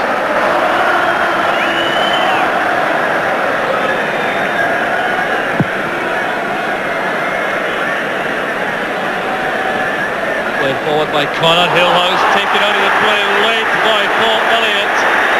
Well, Hans Hillhouse to some extent there perhaps a victim of his own electric pace. Paul Elliott clearly, I think, thought he could get to that ball in time, but Hillhouse was so quick, he got the first touch, then felt that challenge from Elliott. Again, I think a wee bit harsh on the boy Elliott here. The boy Hillhouse nipped in from the blind side. I don't think he's seen him coming till late on. Paul Elliott is lectured by referee Smith, not adding to his tally of 15 bookings this season. I think, in all fairness, well, that was a hefty knock for Hans Hillhouse, and it was attempting to play the ball, just beaten by the sharpness of the Aberdeen striker. But there is some anxiety here about the time being taken by Hillhouse to recover. Lady Wiley, the Aberdeen physio, working hard here. They want Hillhouse back in the fray as soon as possible. Well, the Aberdeen fans, I think, are happy with their team's performance at this stage of the match. There's been some outstanding football, and they perhaps have had the better of the chances in front of goal so far. So there's the site of the damage as the ball is played in. Hillhouse is off the field.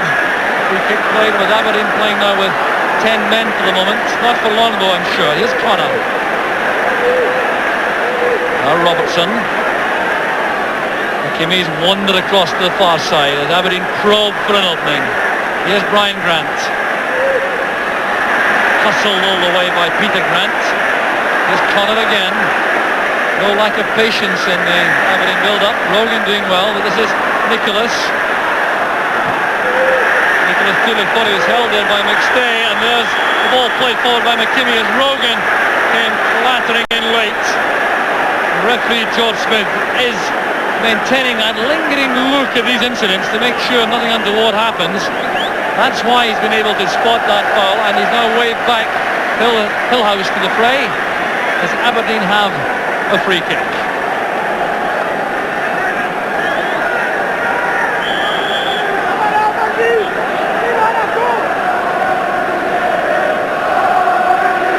So Robert Connor is over the free kick. That's towards McLeish. Headed across goal, won by Stark. There's McLeish trying to steal that in at the top corner. Quite deliberate on the part of Alec McLeish. Paul Elliott was there. McLeish winning it well the first time. Nodding it across. The clearance by Billy Stark. McLeish trying to beat Ballard at the far post. Turned away by Elliott. As I said earlier, Joe, the Elliott taking Irvine, there's nobody really confident enough to handle McLeish. And he gets a free header. That's corner kick. Stealing away from Billy Stark. A big effort being made here by Aberdeen in the closing minute of the first half. And a superb tackle there by Paul McStay on Jim Bett. Here come Aberdeen again though with Nicholas. Firmly challenged by Paul Elliott. Oh, a supreme effort now being made by Aberdeen, anticipating almost the half-time whistle. David Robertson has a throw which is virtually the equivalent of a corner kick. McLeish has got up to the near post area. Irvin's also in the box. Bonner's been forced to come for this. Good goalkeeping by Bonner. Bit of barging and pushing, giving a free kick. No, the half-time whistle is gone. It's been an outstanding first half despite the lack of goals. Two sides fully committed, playing some excellent football, a real cup tie atmosphere. No goals as yet, but don't go away. We'll be right back after this short break.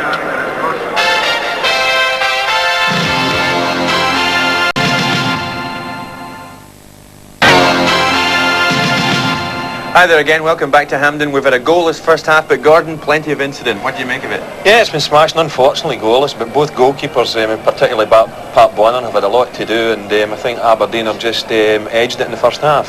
Well, of course, Aberdeen, Gordon, had a gilt-edged chance very early on when Charlie Nicholas created space for himself, and he beat Bonner, but he couldn't beat Paul Elliott. No, it comes out here, and a lovely little turn, a little bit of magic, strikes it quite well, and a fantastic goal line clearance by Paul Elliott there. He's a little bit unfortunate there, Charlie. Look at that for a turn, terrific, good clearance. Tremendous clearance by Elliott. Then Heelhouse, he came close too, because now you thought there was nothing wrong with this challenge. No, they made good contact there. Paddy Bonner will be a bit disappointed there, but if you look at goalkeepers the wrong way nowadays, referees blow for a foul, so I wasn't surprised that he gave a free kick there, although I didn't think it was one. Terrific leap by Heelhouse, wasn't it? Yeah, it's very good, terrific spring, he's very good in there. Right, Gordon, down at the other end, Jakinowski created some space, and he had a raging shot. Yeah, he makes a good run across the box here, waltzes past one, waltzes past another, and tries it well, just hit it a little bit too high. He's played very well in the first half in actual fact, in a deeper role than he normally plays. He looks busy, doesn't he, Gordon? Yeah, well, he's playing, they're more playing Miller and Walker up front, and Jakinowski's sort of deep line centre forward, and Aberdeen have found that a little bit of a problem in the first half. As you rightly said, Gordon, Pat Bonner has been probably the busier of the two goalkeepers. Jim Bett gave him a problem briefly, and Hans Heelhouse closed in on him very quickly. Yeah, well, here's a good bit of skill, turns in there, and wallops a good left foot shot, but there again, I don't think Pat Bonner will be too happy with himself there. He nearly gave Hans Heelhouse a little opportunity to snatch a goal there. But a real good shot here for Jim Bett. Just fumbles it a little bit, but makes a good recovery. Which side looks the likeliest to score, do you think? Well, both defences are playing okay. Celtic with this sweeper system, which nobody expected. I think possibly Heelhouse and Nicholas have had a lot more joy than what Andy Walker and Joe Miller have had at the other end. But it's still an open game, and it's anybody's game so far. Anybody's game. Billy Stark nearly made it his game with a tremendous header, which just went over the top. Yeah, Antoine fires in a terrific cross here, and then Billy Stark, that was a really brave header there, and it just zooms over the crossbar. And that's the two wide players pushing on. When you play the three at the back, you're looking to Anton Rogan and Billy Stark to get forward a bit. Happened there. And then at the other end, just before half-time, Alec McLeish, now, he would think he should have done better here, Gordon. Yeah, the ball's come back across. Pat Bonner's committed himself to that side of the goal, and I think Alec McLeish was... I thought he should have looked that in, but he never quite made the contact that he'd hoped there. As I say, Pat Bonner, Paul Elliott clears it again. Elliott in the right place at the right time again. Obviously you rate him highly. Yes, I do, but it must be a bit awkward for him today, because we're playing the three at the back, Dobchek, Sweeker. If you get Heelhouse and Charlie Nicholas splitting them, you end up with the central defender Paul Elliott in a wide position in the right back row, and you get Derek White pushing over on the left, but it's worked out okay for them so far. Okay, Gordon, we'll take another break, but join us again in a couple of minutes from now for the second half of the Tennent's Scottish Cup final.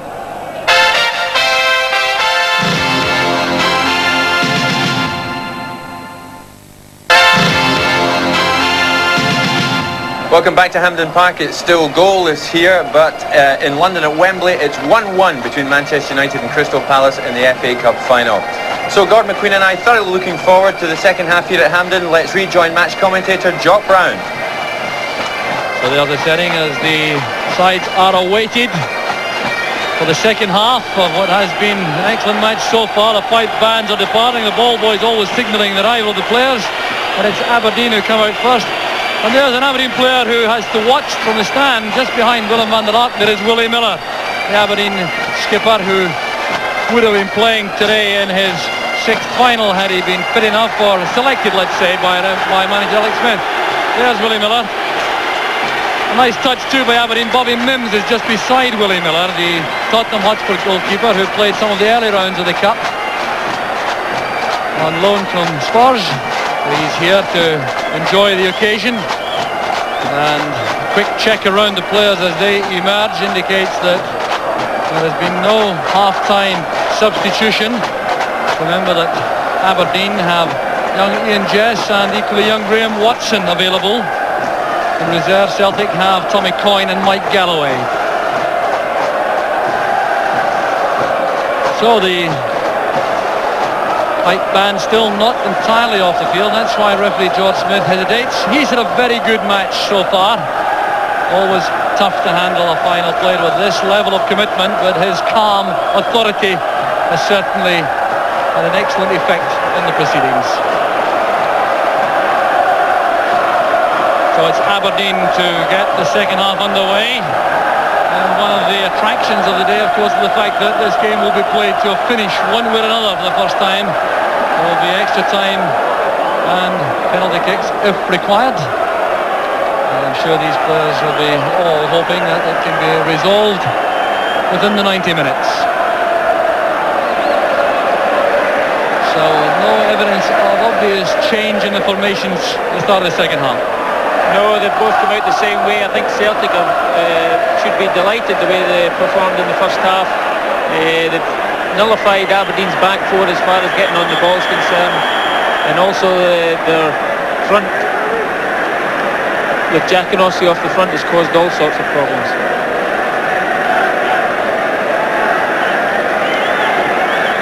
So Theo Snelders with the long clearance, a high ball towards Nicholas. Not the way he likes to receive a pass. Charlie Nicholas likes the ball to his feet. And certainly when it's been delivered there, he's looked very dangerous indeed. Connor's pass misses out Grant. Played forward by Rogan. Cut off by McKimmie. And there's Irvin. Thumping the ball forward. Paul Mason underneath that for Aberdeen, but so too was Dubček for Celtic. Irvin doing well in the air. Here's McStay taking the ball on at pace. On the far side is Billy Stark. Great play that from McStay. Early ball in from Stark. Very firmly by Brian Grant. Here's McStay again, anxious to become involved. Billy Stark with a shooting chance. Well, didn't catch that properly. Hillhouse caught there by Peter Grant. The referee will have a hold up in play to allow for some treatment to both players. Peter Grant is injured, but so too is Hillhouse. Now the ball again, very frisky indeed, bouncing high here as it breaks back from Paul Mason. There was Hillhouse, and the tackle, a high tackle by Peter Grant. Well, I'm not sure how Peter Grant came by an injury, but it was quite clear how that happened to Hans Hillhouse. John, I've been very impressed how Billy Stark's played the game today. I don't think a month ago Billy would have had any intention of, or even any thoughts of playing in a cup final, but he's came in and caused all sorts of problems in the Aberdeen box. Also, as you can see, the ball, as always with the tango, it's going to finish up round about the throat and chest area, so these tackles are always going to appear in games like this. Well, Hans Hillhouse having a very tough baptism in cup finals for Aberdeen. Anton Rogan dropping back. Paul Mason trying to get round him to get to the ball, and the goal kick has been given. The Aberdeen fans behind Pat Bond are not entirely happy about that.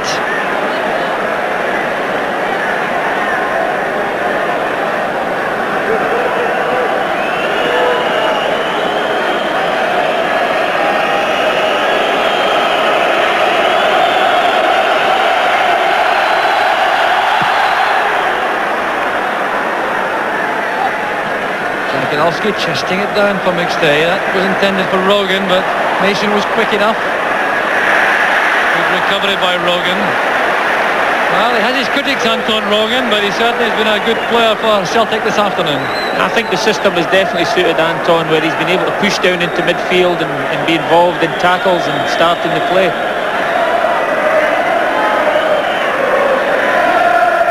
Here's Alec McLeish. Bet has gone deep. There's David Robertson, not much room for Robertson. Back it goes to McLeish.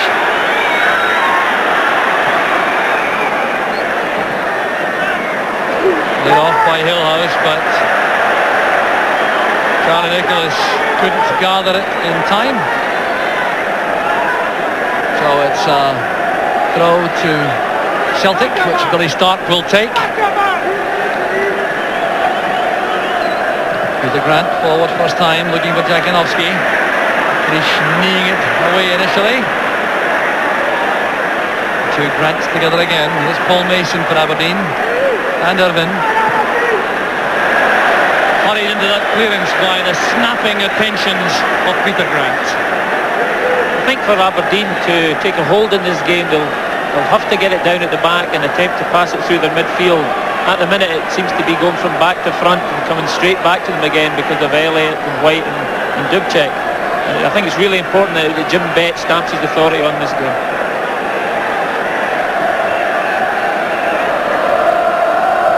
Header by Ryan Irvin. There's Rogan.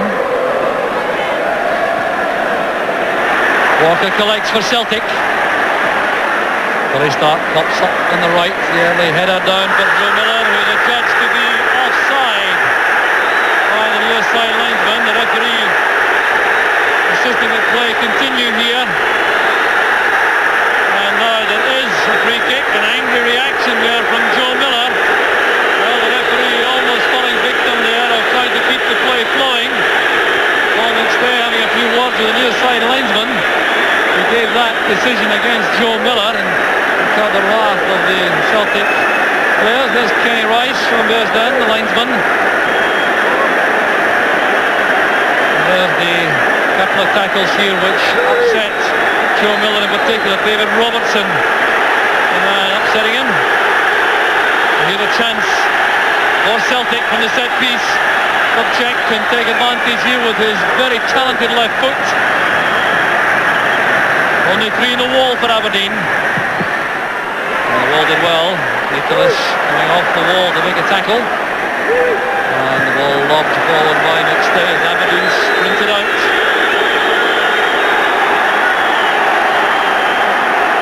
There's McKinney. Well taken down by Mason. Trying to thread that through for Brian Grant. White made the interception. This is David Robertson. Miller tackling back. Laid in early by Connor. There's Nicholas. And a good piece of defending there by Derek White, who got up very close to Charlie Nicholas. Prevented him getting a clean strike and goal with his head. Connor with an excellent cross first time. And it was a challenge from White which put Nicholas off. Charlie does brilliant here as he drifts off Dubček and drops back onto White. He was very unlucky that it was just slightly too high for him. Derek White doing some good defending though.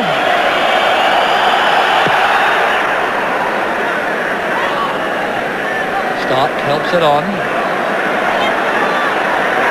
Joe Miller forcing it forward. David Robertson sending it safely back to Snellers.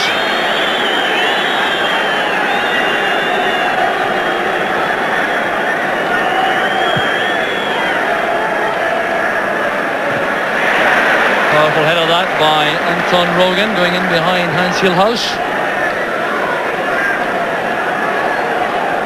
Well, Celtic certainly establishing even further their cup fighting traditions, coming into this match as underdogs, but playing with tremendous verve and commitment, and no little skill there with David Robertson almost in trouble.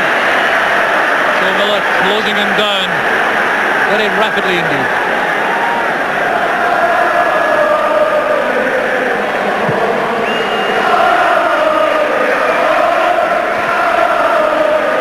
Off the head of Rogan. Well won by Stark. Here's Jankowski. Stay made a good run forward, but McLeish anticipated the danger. Here's Mason. Nicholas takes over, setting that up for Stuart McKinney. McKinney at pace. Almost past Derek White. White had only one chance to stop that move and he timed it well. There's Paul Mason. A turn from McKinney. Good tackle by Rogan.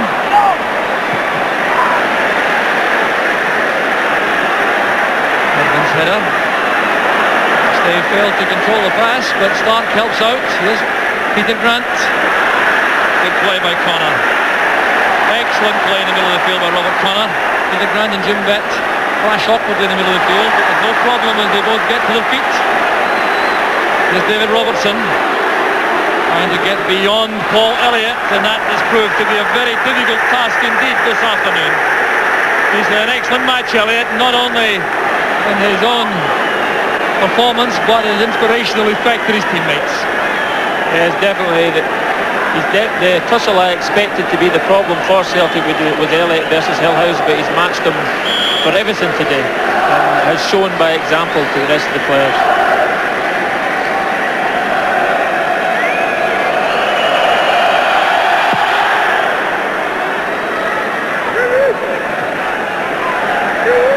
Jakinowski. David Robertson going up. Well, he's been penalised. Joe Miller was the player who didn't appear to make any attempt to play the ball, but David Robertson's been penalised for going over the top. Here's Miller. Trying to go beyond Connor. Good clearance that from McLeish. Connor hurried into that ball forward for Hillhouse. There's Bet. Well tackled by Paul McStay. Bet hasn't really been able to get going in the middle of the field. He's been very closely marked. Aberdeen really need his kind of passing skills if they're to flourish from that area. Oh, that's good play by Hillhouse. Now McLeish. Coming back. Connor's in space on the left. It goes through the middle. Dubček beats Nicholas in the air. Miscue with the header there by McStay. Hillhouse resisting the first challenge from Elliott. Good header by Robertson. Well, that's good determined play by the young fullback. He's well stopped by Stark. One of the youngest players in the field, David Robertson, stopped by one of the oldest, Billy Stark. In fact, Billy Stark, the senior man on the field this afternoon, 33 years old. Here's Connor for Aberdeen. Well tackled again by Stark.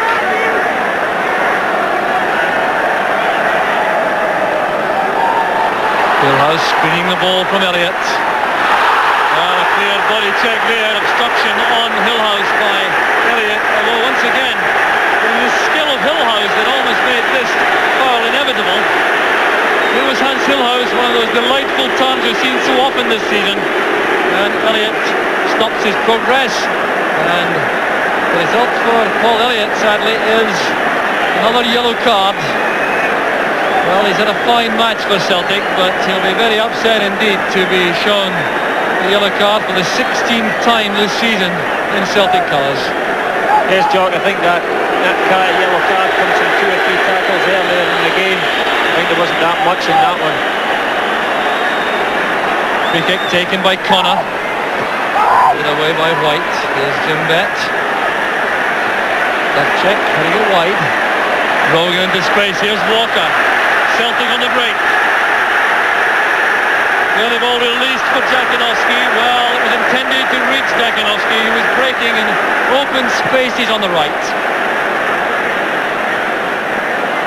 Mason plays it square with that header. It's picked up by Stark. Asking a lot of McStay. Well, the skipper responded. Here's Anton Rogan. McStay to Jakinowski. Clumsy challenge back by McKinney. Jakinowski on the ground and the free kick goes to Celtic. Well, Sid McKinney's not pleased with this decision, but he didn't half go fiercely into that challenge. No, the inconsistency of referees. The boy Elliott a minute earlier gets a yellow card for that one. I see no difference in the two tackles. There's Snelders. Good clean catch by Snelders. McLeish to Hillhouse. That was well read by Peter Grant, that turn by Hillhouse. Jimmy's clearance blocked by Walker. It breaks for Brian Grant. All hectic again. Stalemate remains, 0-0. As that ball beats Paul Elliott. Here's Jim Bet. Hillhouse goes outside him. Charlie Nicholas is disappointed. He made the run at the near post. Hillhouse clearly disappointed with this effort. The timing from Jim Bet was good enough. The ball beating Paul Elliott in the air. Bet holds it up, waits for Hillhouse to go past him on the outside, sets it up. Nicholas makes a run at the near post, but the pass is not delivered. Jock, I think Aberdeen, most of their penetrating forward play in this half has been when a full-back has been on the ball. I think they've got to try and get it out to McKinney and Robertson to start the game. I think playing balls forward is not their style of play, and it's not been fruitful in any way. Good head of that by Elliott, beating Nicholas on the run.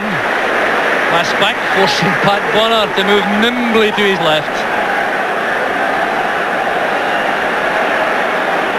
So 1 hour of the final Tennant Scottish Cup final gone. Still no goals, but they're being threatened with every passing minute by both sides. Here's David Robertson. Plenty of time for Dubček. Trying to get that inside David Robertson. Good decisive play by the young fullback. An ideal situation there for the goalkeeper Snelders to throw out to McKimmie, and he doesn't do it. Has to kick long again.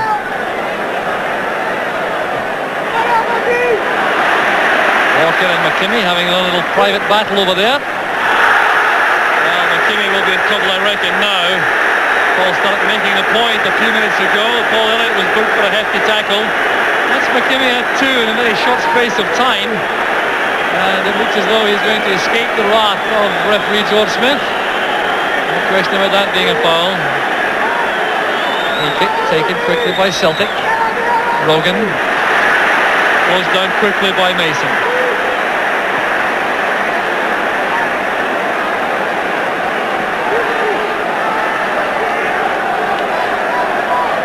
Rogan's throw. Here's Andy Walker. That's a great turn inside, forcing that clumsy challenge from Brian Irvin. Celtic again trying to press forward into the attack. Paul Elliott is thinking about going forward. He's decided against it for the moment. Thumped clear by Robert Connor.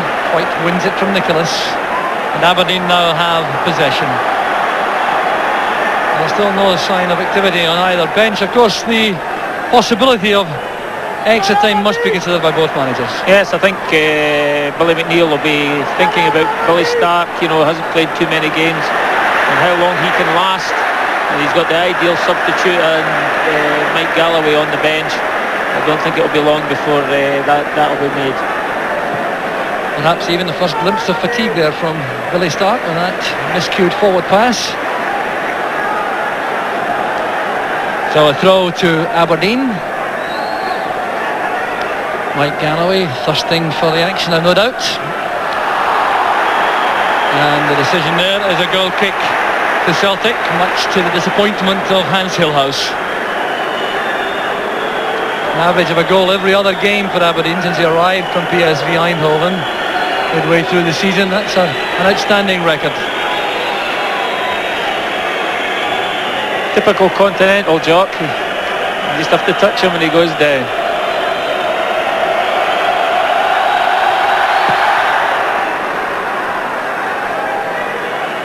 Stark get a touch. That came off David Robertson. Now the referee decides the last touch is from a Celtic player, so Aberdeen have the throw, which Connor takes. That's fine play there by Andy Walker. A lot of courage there making that challenge. Stark inside. Bet wins it for Aberdeen. Nicholas to Hillhouse. Here's Brian Grant. Well, had he gone outside wide, he had a lot of space to exploit. There's another chance now, but Rogan comes across swiftly. Giving a cheer all to himself from the Celtic fans, Anton Rogan. That's for Jakinowski, a fine pass. Back with Rogan, looking to deliver the cross. And Peter Grant couldn't get there in time. Knocking over the cameraman. Well, Anton Rogan with a key man in all these moves. So was Jakinowski. Rogan's cross delivered, across the face of Snelders. And Peter Grant couldn't cash in. Really, I think it's very important that Celtic use Jakinowski more in this half than they have. I think that's the first time he's been on the ball this half. And then straight away they have a goal-mouth incident off it. Still lobbing it forward, there's Irvin. Peter Grant returns it, looking for Miller on the far side. Just listen to the noise here at Hampden.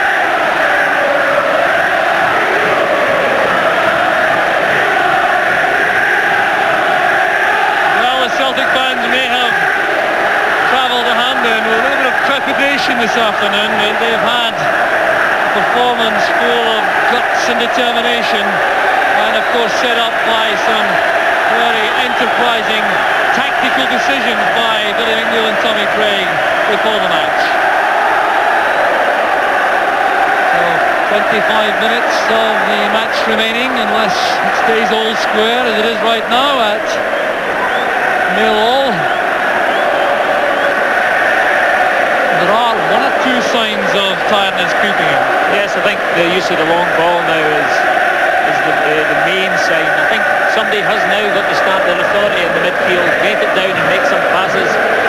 Whichever team settles, gets the ball down, I think will come out winners.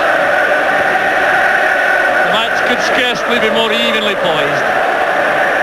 Give a chance for Jakinowski, and met there by McLeish. Top class defending by the Aberdeen skipper. Hasn't quite recovered yet. Going to be winded by that effort, but he's able to watch an Aberdeen attack. Hillhouse picks it up from Connor. Rather slack pass that though by Hillhouse, allowing Elliott to step in.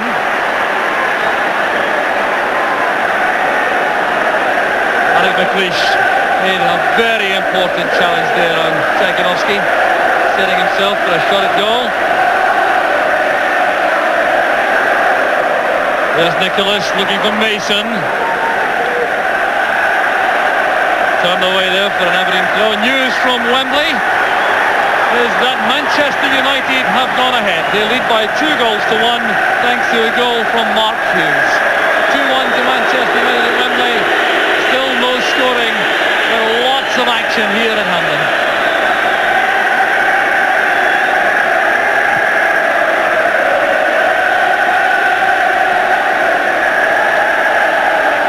Here's Derek White.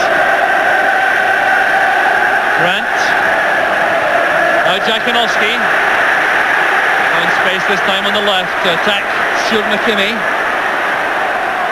Up for Stark. A superb chance for Celtic. Came to the man who would no doubt have expected to score. Billy Stark. Beautifully flighted in by Jakinowski. In came Stark, and that's about a foot wide. Again, all problems Celtic are causing is when they can get Jakinowski on the ball. Again, Billy Stark steals in from behind and gets in front of Connor.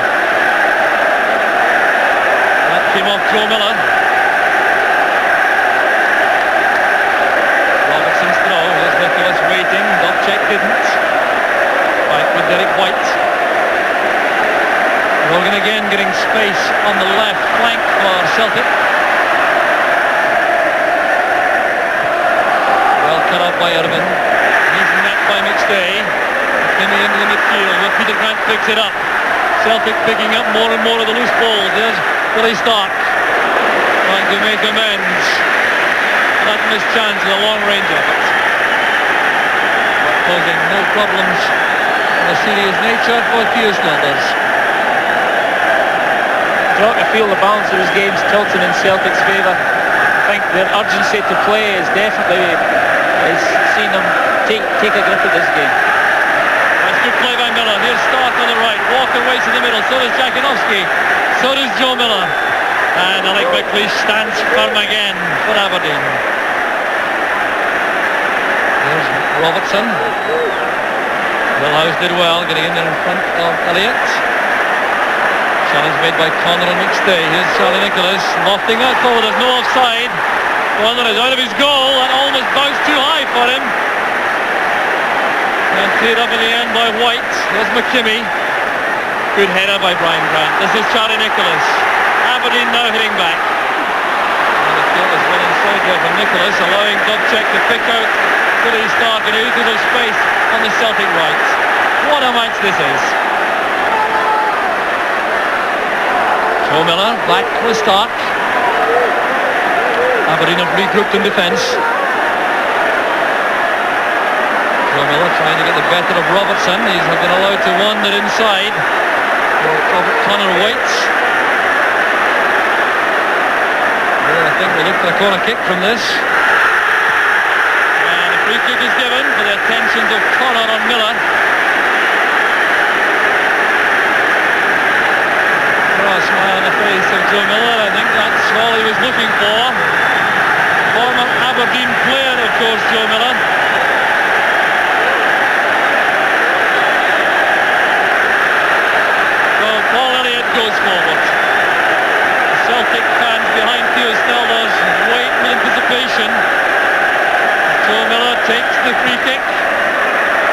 comes Rogan.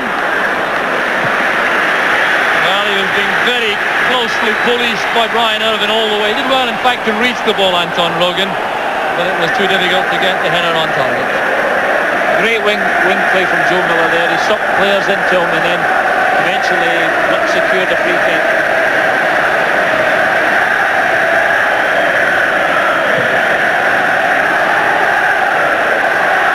Elliott's header, commanding one, straight to Jankowski. Well, this one will be the Grant. There's Mason. Now McKimmie with a chance to spring forward for Aberdeen on the right. Well, not quite what he intended for the long ball. Jankowski stepping away from McLeish, linking with McStay. Here's Andy Walker. Brian Irvine on his own for the moment. That's a fine tackle by Irvine. Stretching in, timing that to perfection to halt the progress of Walker. Again, Jankowski starts it all off. So McStay now waits for Rogan to take the throw. Which means that McStay may be involved in the build-up. There's Walker. That's a good turn. Trying to make room for the shot, and then he tried to flight one in at the top corner. Well, Walker has certainly worked hard up front, but so too have all the Celtic players. Yes, definitely. They've worked 100% and more, and also the front three, I can't say enough about them, the way they've shut down the Aberdeen back four today. Good kick out from Snelders, but it was hit too firmly for Joe Miller. So Conlon has possession. This is Hillhouse. Elliott poised to make the tackle. Good running by Betts. Dovcik had to be careful with the pass back. Very sure-footed indeed with that ball back to Bonner.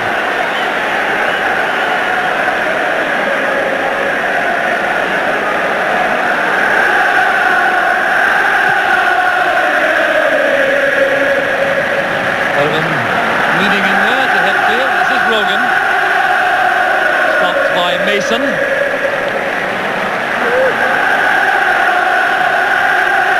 Andy Walker trying to take on Irvine. Showing excellent control here, Jankowski. And McLeish gets help there from Connor. White's clearance goes straight to Hillhouse. Aberdeen moving on the left. There's none available yet, so Hillhouse has to go across field. Here's McKimmie. Ryan Grant is onside. Good running by Grant. Hillhouse waits behind him. Jim Betts in the box. Elliott almost misjudged that. And goes David Robertson. There's McStay all bouncing away from him to McKimmie. Betts free in the left. McKimmie may go himself. Drawing the Celtic players to him to make space for Betts. Headed away by White, and space now for Jankowski. This is dangerous from the Aberdeen point of view. As Celtic come forward, they have Walker and Miller ahead. Peter Grant trying to get on terms with Jankowski, setting up a shot.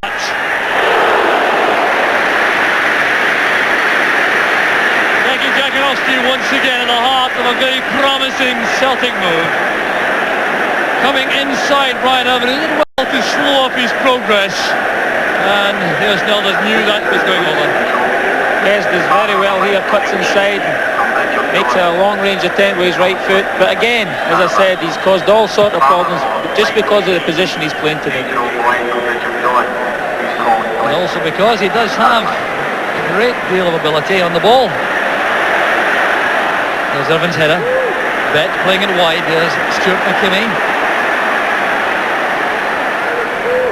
Paul Mason has a great first-time ball into space for Nicholas. Aberdeen now trying to get players into the box. One of them is Hillhouse!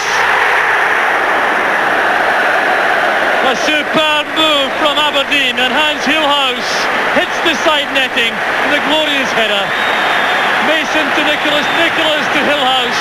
A great effort. Yes, a great move here for Aberdeen. Charlie Nicholas, and it all is because of the cross. Different fast cross here, comes in, bent back into the striker, who manages to get in front of his marker. Very unlucky with his finish. Oh, some relief there for Pat Bonner, who will no doubt argue, I think, with some conviction that he was in a position to cover that had it been on target.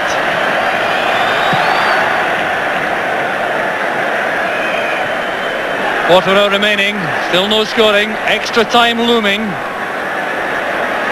Dave plays it into space here for Rogan. So Miller underneath this, he should have no chance of reaching it before Snilders.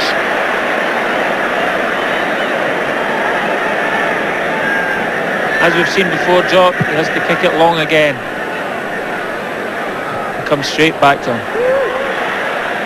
Good header that by Irvin. It's picked up by McKimmie. Down goes Stuart McKimmie. Tchaikovsky offers the apology, which is accepted by McKimmie. Well, Stuart McKimmie nimble here going forward. Tchaikovsky a little bit laboured with that challenge, maybe feeling the effects of 75 minutes all-out effort.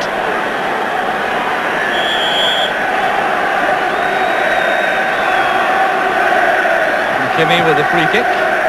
McLeish is in the box, marked by Elliott. Now Nicholas.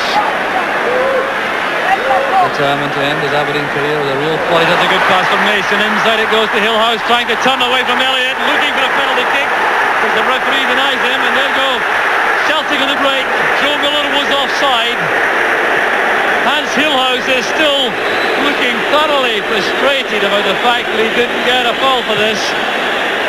He certainly appeared to play for it. A good ball inside by Nicholas, helped inside by Mason. It was then Hans Hillhouse trying to hold off Paul Elliott. Down he goes. The referee not interested in appeals to a penalty, and I think he was quite right. Yes, Jock, I think it would have been a soft penalty. I'd been looking for one as well.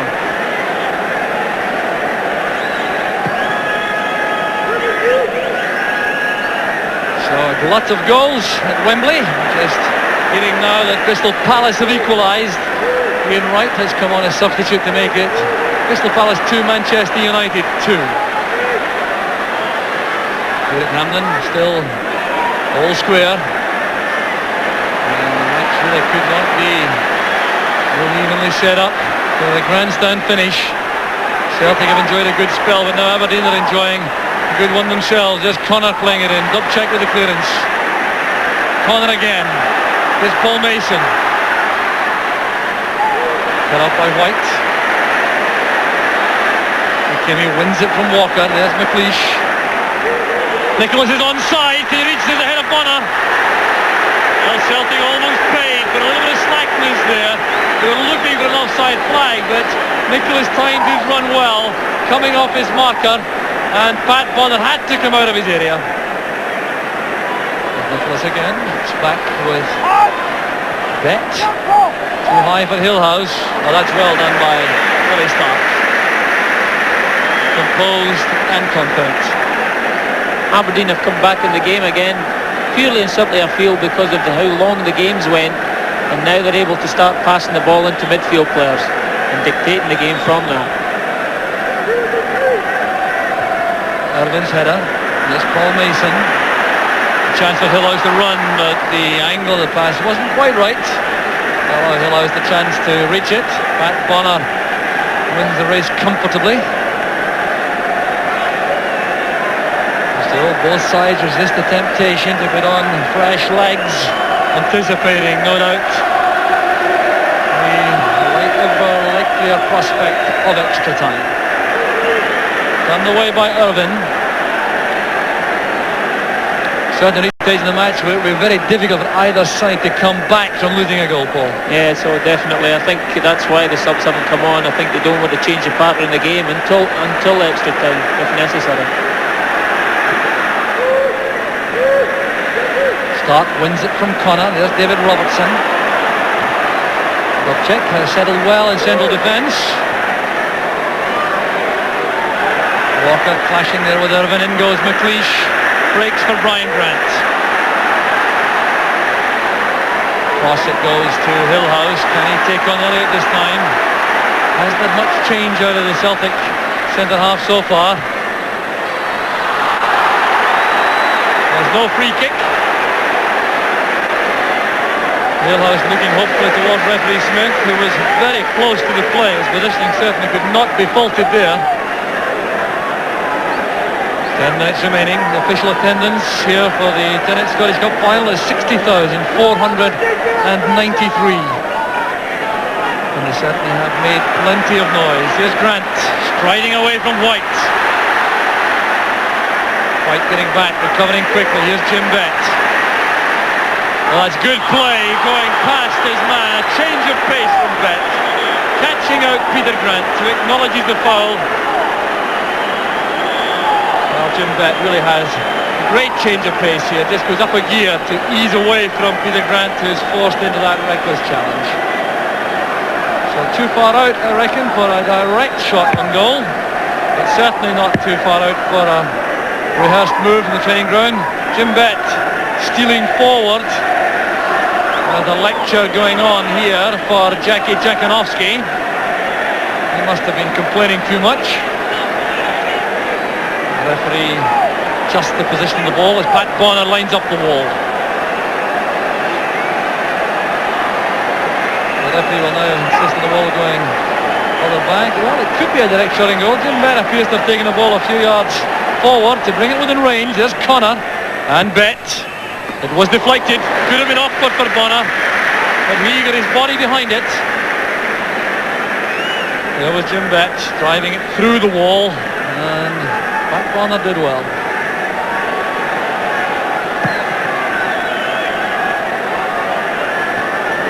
Connor's header. Charlie Nicholas caught offside. Attention please, ladies and gentlemen. Today's attendance is so free kick to Celtic. 493. And there's an indication now from both sides that they may be so concerned about losing one before the end that they may indeed take a safety first policy towards the end of the 90 minutes and wait for extra time. An awkward one this for Snell. Does the ball bounces high from that position. He judged it well. Dub check. Here's Walker. Now Stark.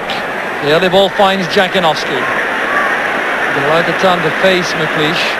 It's back with McStay. He's away from Grant. Jakanowski again showing himself. Here's Stark. Sending it across to Walker, and a great challenge again by Alec McLeish. Walker got his foot to the ball, but the presence of McLeish made it impossible to get this on target. Jock, it shows how the early ball or the early cross in the box causes all sorts of problems to defenders. Stark plays it in here again. Walker gets in front of McLeish. Very unlucky with his finish.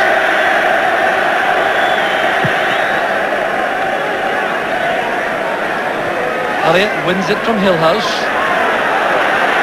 Towards Nicholas. Good turn by Nicholas. Away from Peter Grant. Aberdeen have lots of players forward this time. One of them is Hillhouse. Losing out in that battle of strength with Paul McStay. Peter Grant breaks for Celtic. Walker ahead on the left. Jakanowski in the middle. Miller on the right. Walker sends it across. Looking for Joe Miller. Well, the cross was slightly overhit, making it difficult for Joe Miller. Certainly beyond few Snelders, and there was Joe Miller. In this pass here, I'd say if Peter Grant had maybe overlapped Walker, he would have got to a byline and allowed more people to maybe to get in the box, whereas the boy Walker had to play a flat cross across the box. Here's Joe Miller, back with McStay. David Robertson to Hillhouse. And Paul Elliott won't be denied this afternoon. Well, he's reacted superbly to the very stern test set up by Hans Hillhouse in attack for Aberdeen.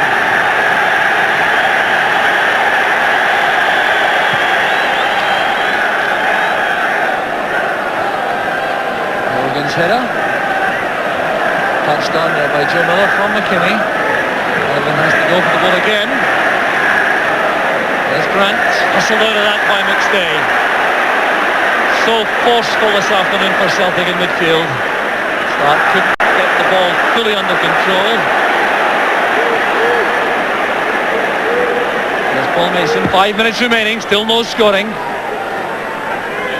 Remember, extra time will follow. You won't miss any of that should the scoreline remain the same until the end. There's Tchaikovsky. Looking for support on the left. Finds Stark ahead. The offside flag is up against Joe Miller. Not against Stark, obviously. The linesman indicating who the player was. It was Joe Miller. And he's not at all happy about that, as you can see from his reaction. He is definitely offside. Disappointing actually, because Billy Stark found a great position and was looking for somebody to play 1-2 with.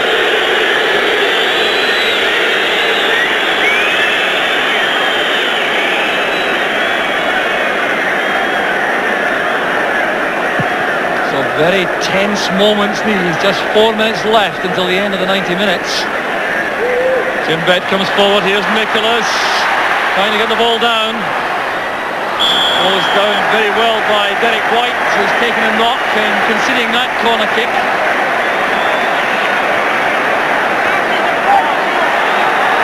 And Derek White is on the ground. The referee may allow some attention to the Celtic defender. I'm quite confident he's certainly not play acting. Billy McNeil now on his feet at the dugout. And the referee George Smith is insisting that Derek White leaves the field. Paul McStay going to have a word with him. White gets back on his feet. Brian Scott will not be given the chance to administer any treatment. Connor's corner kick. An easy one for Connor.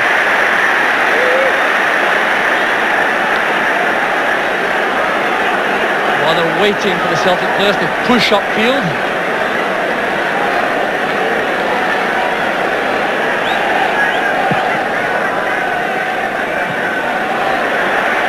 Tchaikovsky got a touch.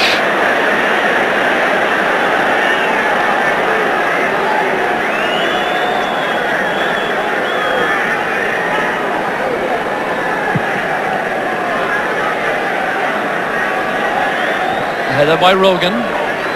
Tchaikovsky trying to find McStay, but he has found Stark. He'll lose out and turn to Bett. Good running by Mason. Hillhouse and Nicholas Waite in the middle. Mason trying to ensure the cross was accurate, and that's what gave White the chance to make a tackle. Here's Tchaikovsky again. And Miller.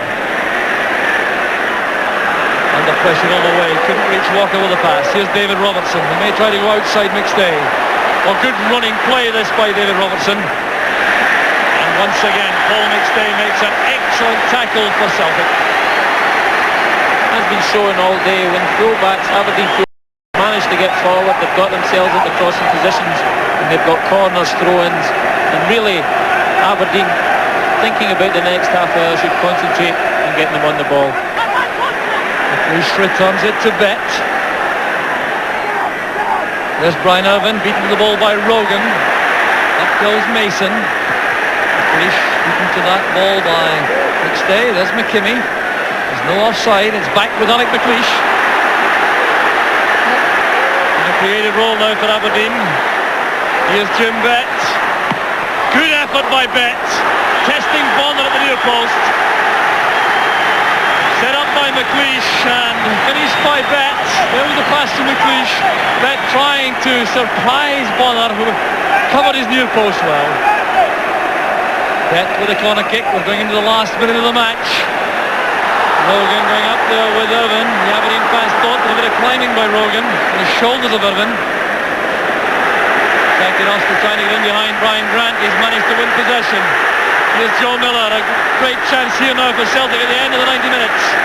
Andy Walker, followed by Connor. Here's Stark.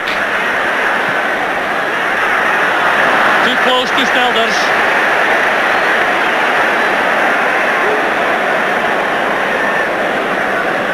Well, it looks as though we're going to be treated to a further 30 minutes of this Tennis Scottish Cup final. Touched on there by Mason for Hillhouse. Referee checking his watch as we go into stoppage time at the end of the match. And here's Hans Hillhouse. Now Connor. Robertson available outside him. Jim Bett also hugging the left. It's given away by Robertson to McStay. A late chance here for Celtic with Joe Miller. He's away from McLeish. That's a foul all right by McLeish. The referee chooses to give a corner kick.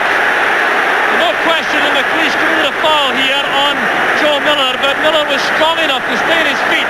The advantage rule was applied, and that's why the referee gave the corner kick when Brian Grant made the tackle. Definitely good referee in there to allow him to go into the box and have a chance of a shot. Certainly the foul by McLeish was outside the box. So perhaps the last chance in normal time for a goal. Celtic's corner kick.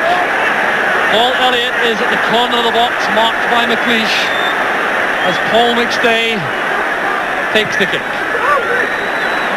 There's Elliott. The offside flag is up. The Aberdeen defence very quickly out from the goal line, leaving Miller and Walker stranded. And there goes the final whistle. We're going into extra time, so don't go away. We'll be right back in just a couple of minutes.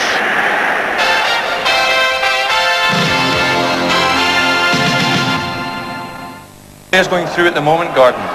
Well, for instance, the guy getting the rub there, I'm just hoping that he doesn't seize up. I think that's you're just hoping you're not going to be the guy that makes a mistake in extra time, and I think you're looking for inspiration. And in our case at the time, it was Brian Robson. I'm sure Celtic just now will be looking to Paul McStay to go out and try and win it for them. Aberdeen will be looking for Jim Beck to do something a little bit special in extra time.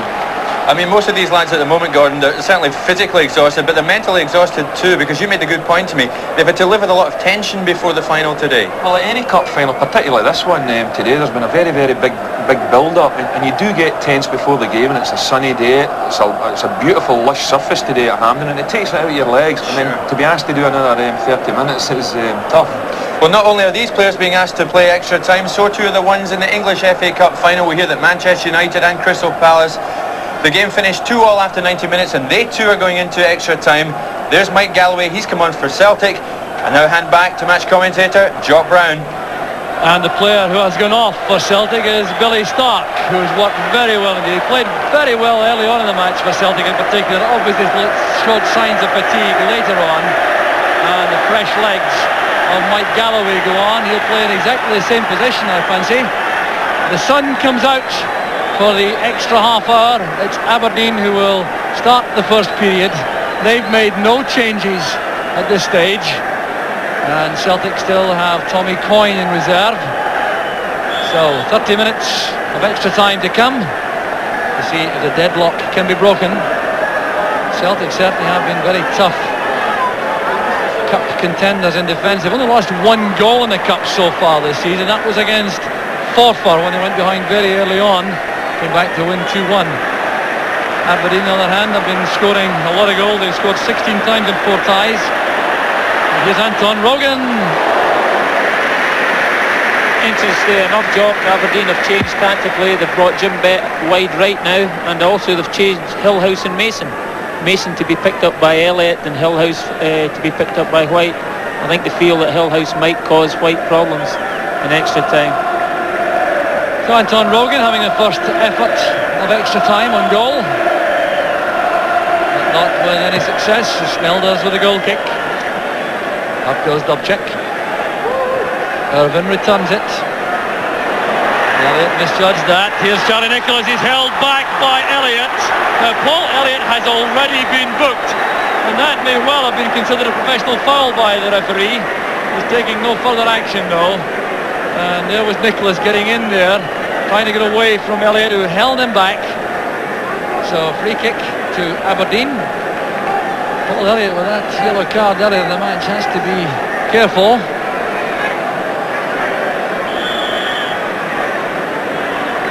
Jim Beck and Robert Connor over the free kick.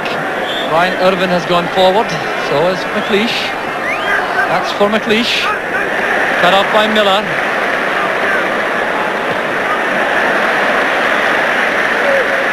Ball with David Robertson to collect. Oh, there's a very late tackle by Mike Galloway. That with a shocker on David Robertson. It's Galloway's first contribution to the match, and it's going to result in a yellow card. Here was David Robertson controlling the ball, stepping inside, and that high late tackle by Mike Galloway really is one which I'm sure he will not be at all pleased with when he sees it again.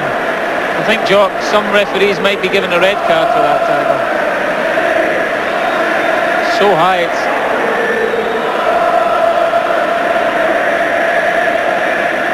Well, that was almost painful up here. Yellow card for Mike Galloway. Certainly, I have no complaints about that. Interestingly enough, Celtic have now changed their midfield. With Jim Bett going right, they've changed Grant and McStay. McStay's went into play centre midfield now. David Robertson appears to have recovered. Certainly will recall that tackle with no pleasure. There was Elliott's header.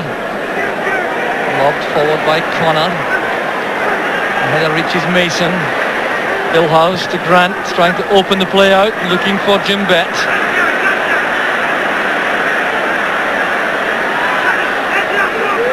Play back by Bett to McKimmie. Nicholas with a return pass, it's sliced high there by White. And Pat Bonner had to get his bearings very quickly there. It could have dipped over his head. Some sharp attacking here from Aberdeen. Stuart McKimmie setting up the ball inside.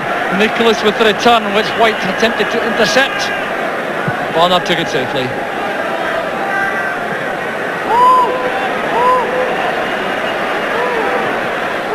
Robertson's clearance. Here's Derek White. Well taken down by Miller. Into the path it goes for Paul McStay. Still McStay. Back with Miller. Good chance for Celtic. In steps Ryan Grant. Miller wanted one touch too many. This was a fine chance for Celtic, set up by the strength of McStay once again. And Ryan Grant cut it off.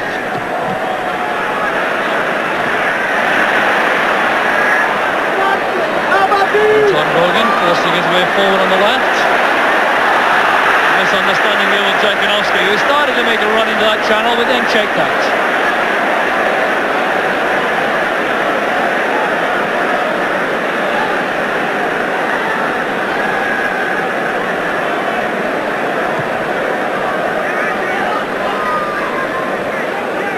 That came off Anton Rogan.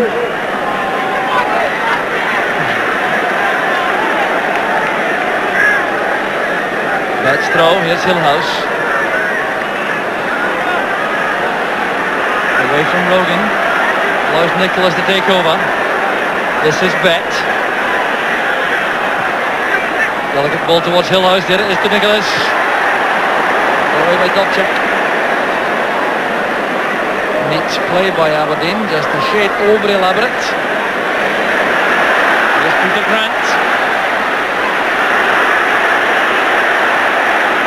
Joe Miller.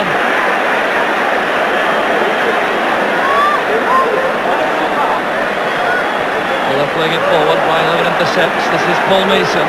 Connor goes on his outside. Nicholas through the middle. Connor releasing a long ball for Hillhouse. Derek White intercepted. Nicholas winning it from Elliott. Free kick's been given. Was high with a challenge initially, although the referee let that go because the ball certainly was also bouncing high. But a little bit of holding after that on Nicholas. I'm very surprised Alan McLeish is not coming up for set pieces any longer. Put in by Connor. Swept away by Elliott. McKimmie into that by Rogan. A few tired legs now, Jock.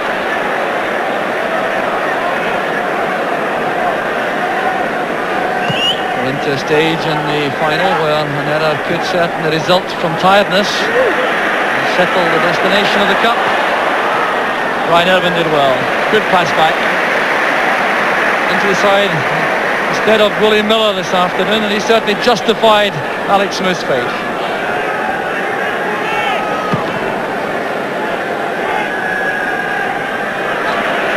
Here's Galloway.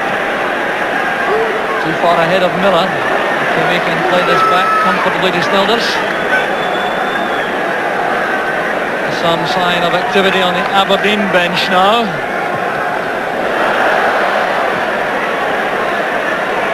Graham Watson's going to come on shortly for Aberdeen. Not yet clear who's coming off. But Watson, a very pacey player on the right flank by nature. There he is. He'll be the youngest player in the field when he comes on. Just 19 years old. His pace maybe caused a few problems late on in this game, Joe. Very, very quick. There's McKimmie. David Robertson given a very difficult pass by McKimmie. This is Mike Galloway. Jakinovski. Now Walker. Good play by Celtic. Morgan has held up Walker well. This is Miller. Tackled by McKimmie. That pass from Irvin to McKimmie. A little bit of discord there in the Aberdeen defensive ranks. Here's Jakinovski. It's well held by Stilders. And had he parried that only, Andy Walker could have profited from this. Good piece of goalkeeping. A very firmly struck shot, this, sticking to Theo Stilders. There's Galloway. Miller dropping off deep on the left.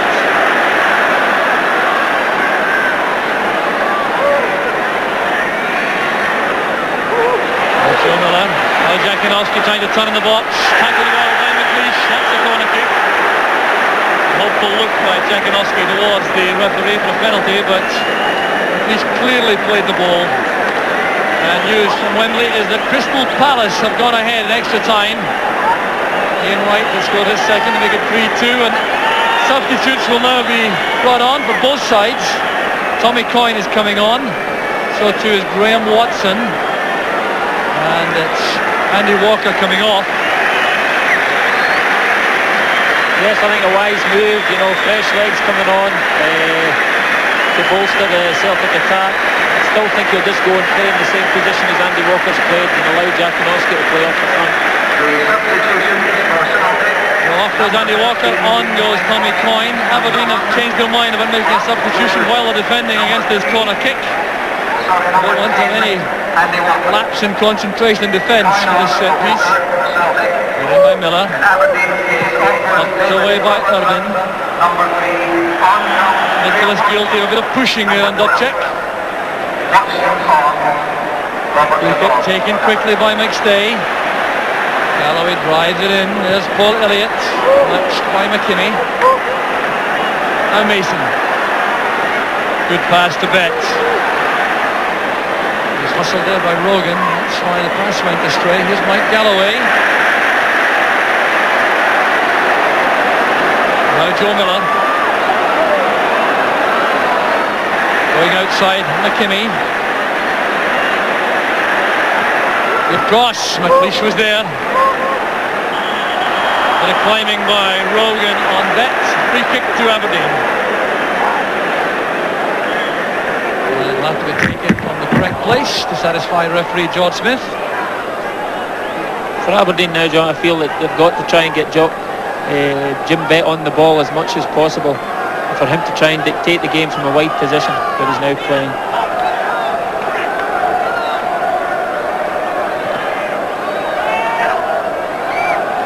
Touched on by Hillhouse, but straight to Derek White. McLeish with a header. Going to come off the hand of Hans Hillhouse, but the referee allows play to continue. Here's Nicholas. Playing that in for Mason. Elliott wins it, takes a blow in the face in the process. Now Derek White. First touch for Coyne. Miller goes inside. May go all the way himself. Good running by Miller. Well, everything except the finishing shot. Celtic have definitely taken charge of this half of extra time. They've dictated the game for long spells. It's just unfortunate he's off target with that hit.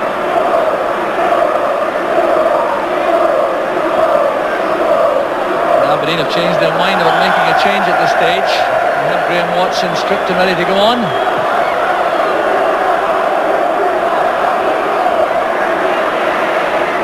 Elliott's header. There's Coyne. Trying to get the better of David Robertson. Jakanowski. Stopped there by McLeish. There's Connor. Running into trouble. Peter Grant wins it for Celtic. Back with Jakanowski. Cross it goes to Paul McStay. Well, he scored one of the goals of the competition against Dunfermline at Celtic Park from just about that range. But the ball seemed to bobble slightly. It reached him this time and he drove it well over. It's 3 shots Celtic have had in the last 2 or 3 minutes. Aberdeen seem to be falling back deeper and deeper and allowing them to have shots from 18, 20 yards. It might prove costly.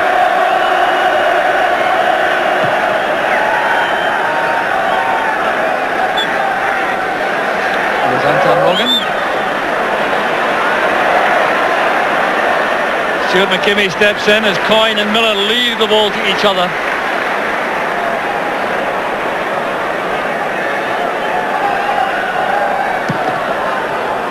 Well, we certainly haven't seen much of Aberdeen's attacking force in the first period of extra time.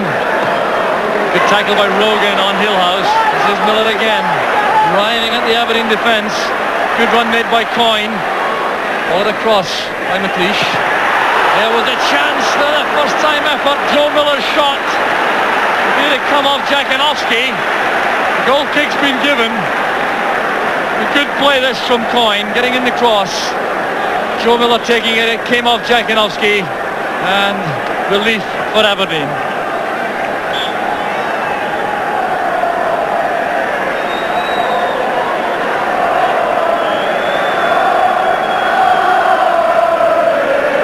The closing minute of the first period of extra time. Mason getting a touch. Rogan lashes the ball forward too far ahead of Coyne. The noise mainly coming from the Celtic supporters. Perhaps now they sense victory. Certainly have had the upper hand for this part of the extra time period. Let's pull that in for the header. Applause again for the big centre half.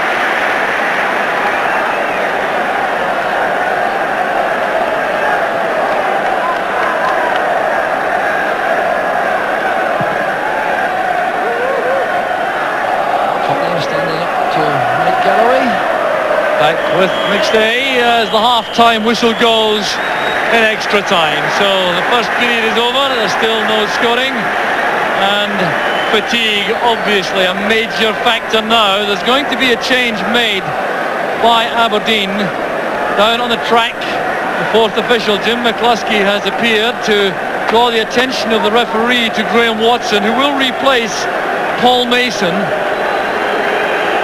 And that may allow Hillhouse to go to the left. Paul Mason, a hero of the Skull Cup final with 2 goals against Rangers, goes off. And Graham Watson goes on, goes straight across to the right. Indicates to Hans Hillhouse he's to switch to the left. And the running power of Watson in this 50-minute period could be crucial. I think, Jock, that Hillhouse will now go through the middle. I think it's a wise move to allow him to run free to both sides. He seems to have sat in the inside left areas to begin with. Rogan playing it forward, there's no offside. Irvin beaten to the ball there by Jakanowski. Celtic getting players forward now. Jakanowski's very skillful in this position. Tackled well by Irvin, kept his eye on the ball. There's Graham Watson. That's helped on by Hillhouse for Bet. Jim Bet, Watson's making a run. That's who Bet was trying to reach. Rogan gets the clearance in and the offside flag is up against Jakanowski. And Anton Rogan has failed to get back at his feet after that challenge from Graham Watson. It looks as though he may have a spot of cramp. Well, Anton Rogan clearly is in a lot of pain. Well, what thoughts now, Paul, in the minds of these players? You've been in extra time in a final before. I think, obviously, as you said, fear. I don't think anybody wants to make any mistakes in the game. And that's thus the ball's going long all the time to the front.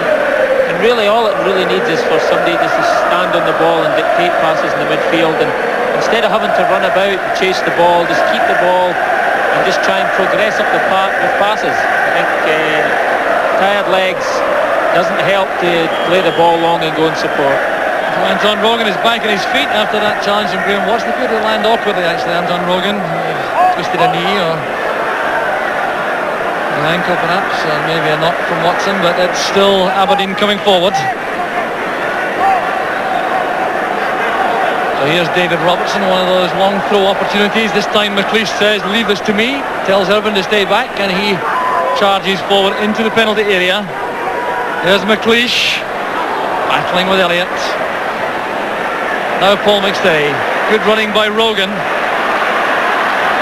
The fresh legs of Graham Watson give chase.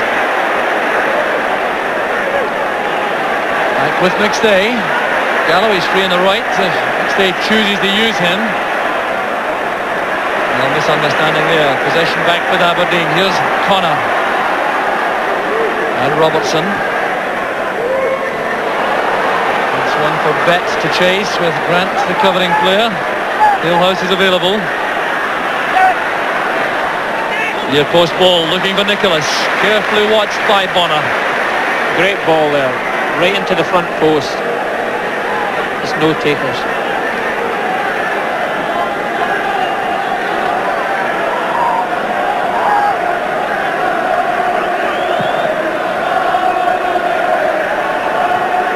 Melbourne's header. Won by Jankanovski for McStay. McCoy is offside. The Aberdeen defence had that well under control. Tommy Coyne offers no argument.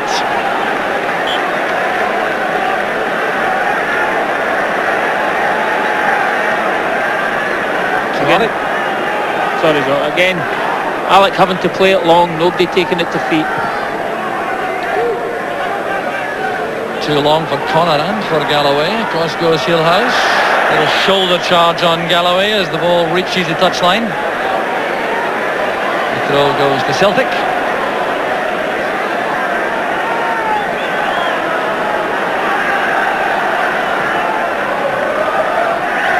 Jankanovski beaten by Irvin. Here's McStay. Now White. Been allowed to come forward. It's one for Coyne to chase, an awkward one with Snelder sorting out all the arguments. A hard landing for Alec McLeish and for Tommy Coyne. A treacherous high ball this for the defence. Played in by White.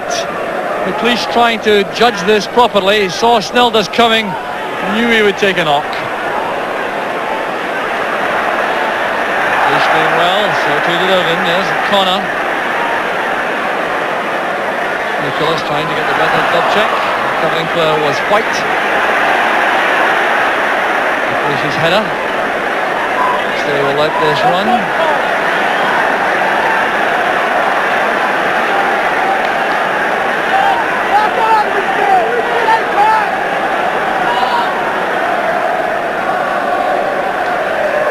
Jankanovski setting up Galloway, but Robertson's quick enough. Galloway trying to make progress on the right, but David Robertson is very difficult to pass on the outside. He's so quick with a very good left foot.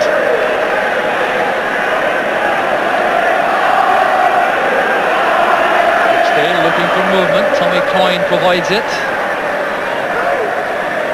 Back with Galloway for the cross. Here's Jankanovski. Into Grant. He gets hit to the ball. Graham Watson's header out. Brian Grant was tripped there by Miller. Miller's not happy with the referee on that occasion. Miller, who has a cup medal for Aberdeen in 1986, as well as a couple for Celtic in the last two seasons. Celtic going for their first hat-trick in their history. Aberdeen achieving that early in the 80s.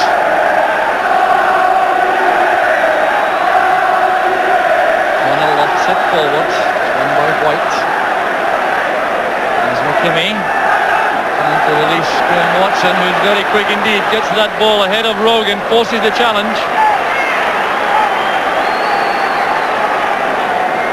Graham Watson lost just about a year from his career with a bad leg break, and he's come back worked himself very hard indeed to get back in the first team reckoning. There's a hold-up now. An Aberdeen player on the ground, suffering, it would appear, from cramp, and that looks like Stuart McKimmie. There certainly has been tremendous effort expended this afternoon, Paul. No, there's an experienced professional. You know, he's played about 6-7 years in the Premier League, going down with cramp. It just shows you how much exertion the time it's in this game it's been. You know, I think he's running down that right-hand side most of the game, and now he's struggling a wee bit. But I'm sure he'll be up and running about in a couple of minutes. So McKimmie is back on his feet. And Aberdeen have a throw over at the corner flag. Graham Watson will take it. Nicholas offers himself short. Benton is beaten in the air by Galloway. There's Connor. A chance now for Nicholas.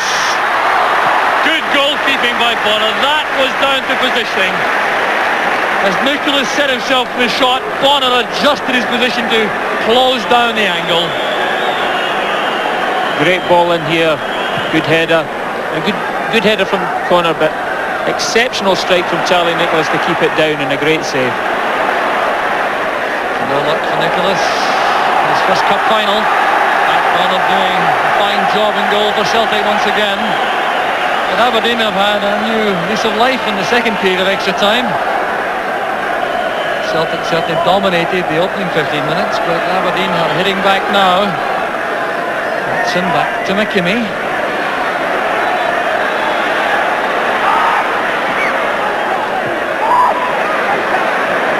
Aberdeen, of course, no strangers to extra time in finals. When they had their hat-trick of wins in 82, 83, 84, they had to go to extra time on each occasion. Only in 1986, when they won 3-0 against Hearts, did they have it comfortably within the 90 minutes. So they're used to very tense, tight cup finals. Gilhouse across to Connor. McKimmie's available on the right. Goes down now by Grant. Elliott coming in behind Nicholas. This is Watson. Can he hit the byline? Certainly trying. Almost got that beyond Pat Bonner. Such a promising young player, Graham Watson. Thinking only about going on the outside, getting to the dead ball line and getting a ball across, but Bonner stretched himself to make the catch.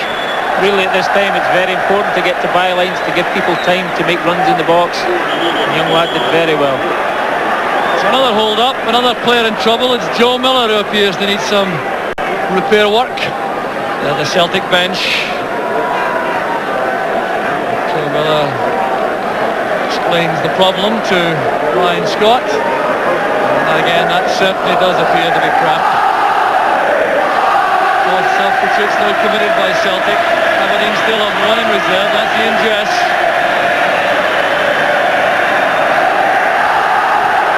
The Aberdeen fans now offering some vocal support for these closing stages.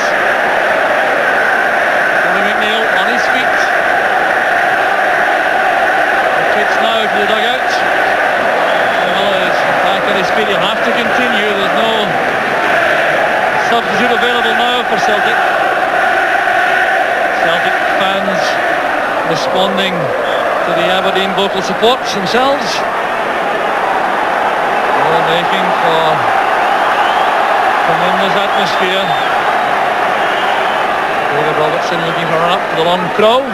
Looking for McLeish. He's up there with Elliott. Coyne with the clearance. Jakinowski trying to hold off Irvin. There's McStay. Tackled late by McLeish, although Celtic were making progress. The advantage might have been applied there. Alec McLeish will be happy to get the chance to get back to his central defensive beat.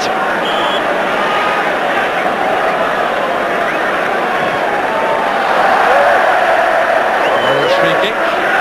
Robertson decides to play the ball. It's away from Coyne. Too high for Nicholas. Well, now looks as though this match may require to be settled on penalty kicks. Time rapidly running out, and that's a prospect I'm sure the players will not relish, Paul. No, I don't think so. I think the two teams have given us a fair today. I think it's going to be disappointing. It's going to have to go down to penalty kicks. I think the replay merits the performance of both sides. McKimmy's header, there's Paul McStay. The offside flag is up against Joe Miller, who is slow coming back, as you might expect now that he's suffering from cramp. So free kick to Aberdeen. And for the first time, the cup may be won on penalties. Free kick. Elliott wins it from Hillhouse despite the Dutchman backing into him. That's the view the referee takes. He's given the free kick to Celtic. There's Dobchek. Galloway's free on the right. Dobchek didn't see him. Coyne battling for possession.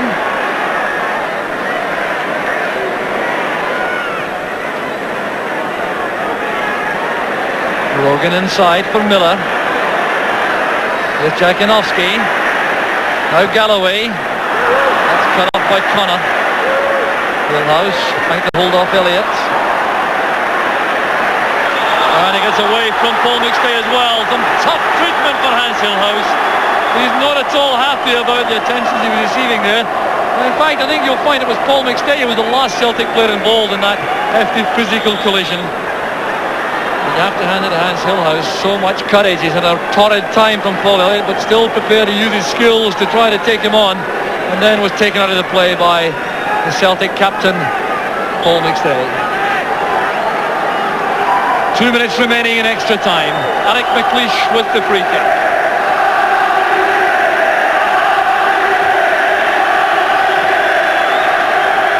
It's towards Hillhouse. Elliott comes to win it. And Robertson looks for the throw in vain. Came off his chest. Celtic's throw. Rudy Grant checks that well. Here's McStay. And now Galloway. Coyne's made a run through the middle. Picked out well by Galloway. The covering player is McKimmie. Aberdeen trying to get players back now as Coyne takes on McKimmie. He's done well to hit the byline. And it's McLeish who saves the day for Aberdeen. Tommy Coyne doing extremely well on that run from the long pass from Mike Galloway. Getting away from McKimmie.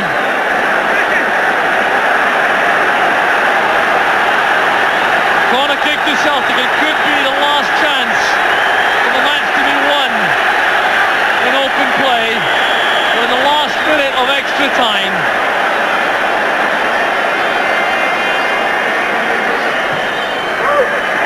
Corner kick across to Elliott. Snell does.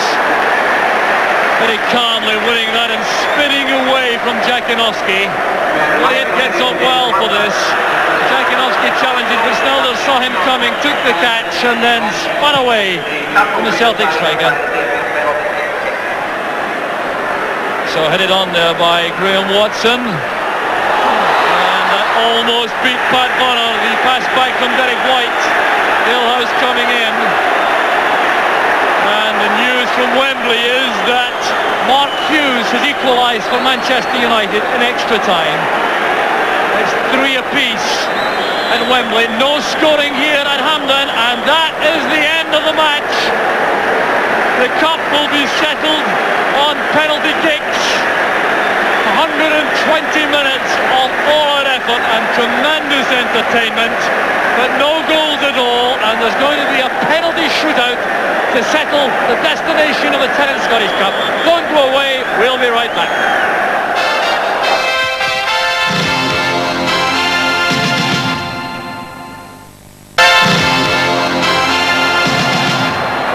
Welcome back to Hampden Park, where you're about to see history made in Scottish Cup terms.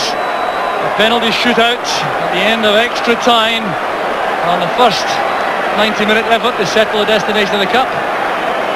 And tense moments these. Aberdeen won the toss to have the penalties taken at their end, if you like, where all their supporters are gathered. And Celtic will take the first kick, which gives them an edge. It's Derek Dubček, who won a cup medal in Poland a year ago for Legia Warsaw against Katowice. He'll take the first penalty kick against Theo Snelders, and this is crucial. Dubček against Snelders. And a disastrous start for Celtic. Dubček scoops that wide of the target.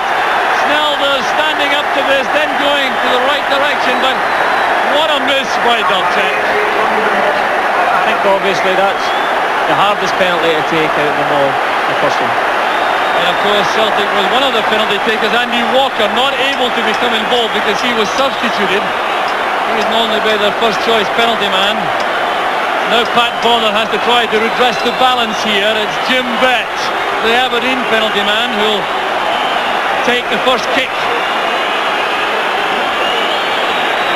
So again, real tension now. Aberdeen have the edge. If Jim Bett can score.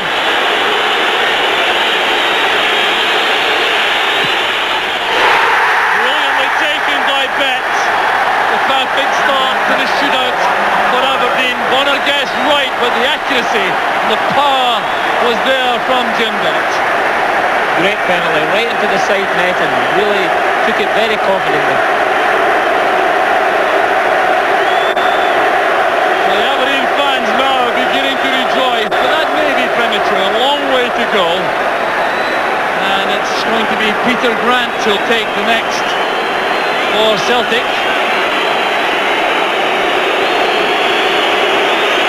Peter Grant certainly can strike the ball with a lot of power with his right foot. Let's see if he goes for that. All the placed variety. Snelders. Placed into the corner by Peter Grant. This is a great penalty kick. Squeezed into the post. Snelders almost made it.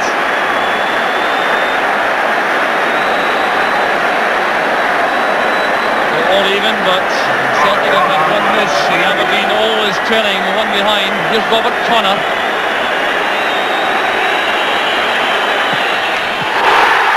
Straight into the middle while Bonner went to the left. Aberdeen using their experienced men early.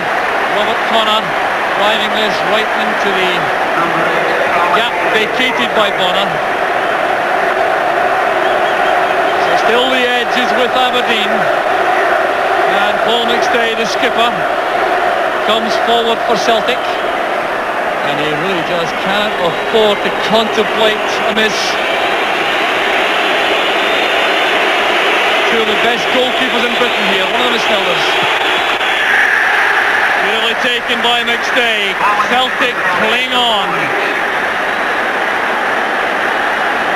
Snelders again commits himself. McStay waits and drives the ball in. Now the next penalty kick is going to be taken for Aberdeen by Hans Hillhouse. Now he's only taken one before in his Aberdeen career. That was at Celtic Park and he missed. So Pat Bonner will be recalling that, I've no doubt. It was a fine save by Pat Bonner on that occasion. So a tense moment for Hillhouse. No mistake that time. Superbly struck by Hillhouse. Again, a combination of power and accuracy. He also managed to send Bonner the wrong way. So far, both goalies have tried to pick the side. I think I'd like to see one of the goalies trying to stay up and maybe guess what side.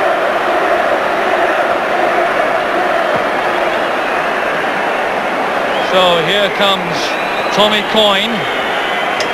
He scored one this season in the first league match against Hearts at Tynecastle way back in August. He scored one out of a hat-trick. A great start to the season for him.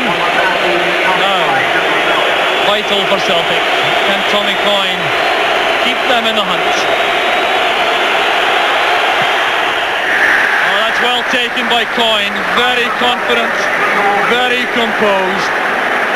Snelders doing all he can to put him off, but it had no effect on Tommy Coyne. Now the next one will be taken by Brian Grant. Remember, 3 apiece, but Celtic have missed one.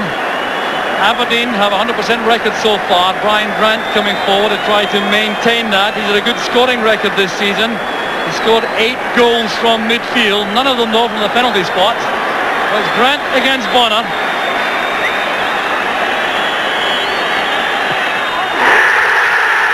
It's all even now. Brian Grant throws a bit of turf away. The Celtic fans rejoice now.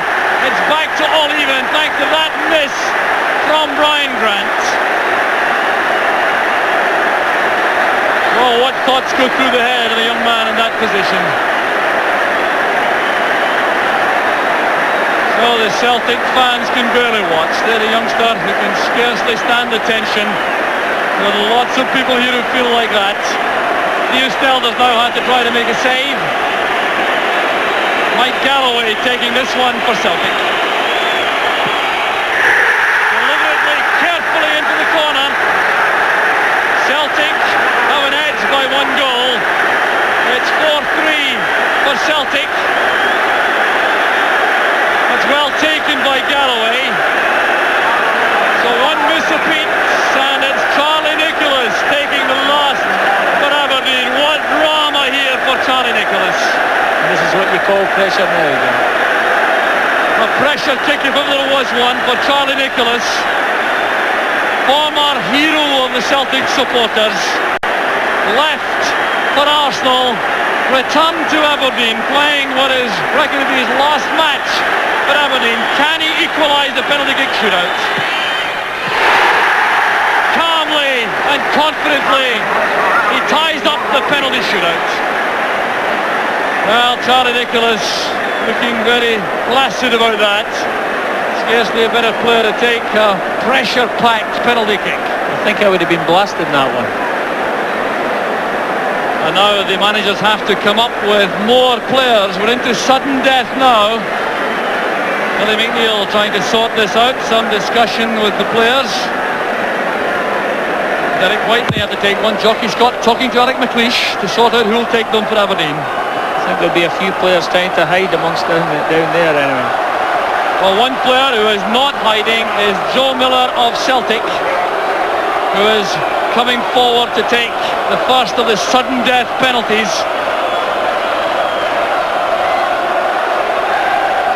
Jockey Scott has had a chat with Alec McLeish, who's been left with the task of organising. I think Alec McLeish himself will take the next one.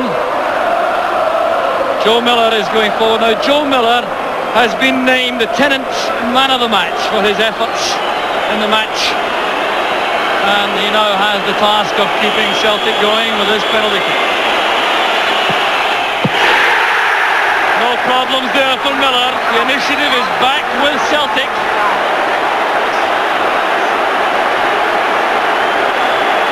A fine penalty that from Joe Miller. And now the Aberdeen skipper comes forward. The player of the year. Football Writers Player of the Year last week. Record caps for Scotland apart from Kenny Dalglish. Not known for taking penalty kicks. He has to keep Aberdeen in the cup with this effort. Well, that's beautifully taken by McLeish. Clearly mightily relieved about that. No doubt felt he had to take the responsibility in the sudden death stages, and that's brilliantly finished. So now it switches back to Celtic. Well, this could really go on all night. Derek White will take this one. One with the left foot for Theo Snelders to face. Looks as though White is going for a blast here. Well, he didn't. Perhaps deceived Theo Snelders, as well as many of the crowd. Looked as though he may be blasting this, but he steered it in very carefully at the corner. There's still no save made by either goalkeeper, but both penalties which have been missed have been sent past the post and then over the bar. So it's Stuart McKimmie who has all the pressure on him. Desperate desperate moment for any player, this. The prospect of missing the penalty which could send the cup to the opposing side. Stuart McKinney.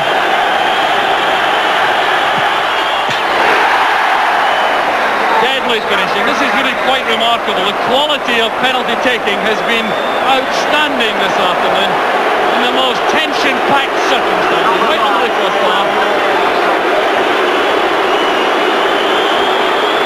So 6 apiece, 1 each missed, and Paul Elliott is now coming forward, very much a hero of the Celtic supporters, and undoubtedly would have won a lot of votes for man of the match himself among the Celtic fans. And here comes Elliott against Snelders. Well, it's certainly the favoured corner this afternoon. Goalkeeper's left.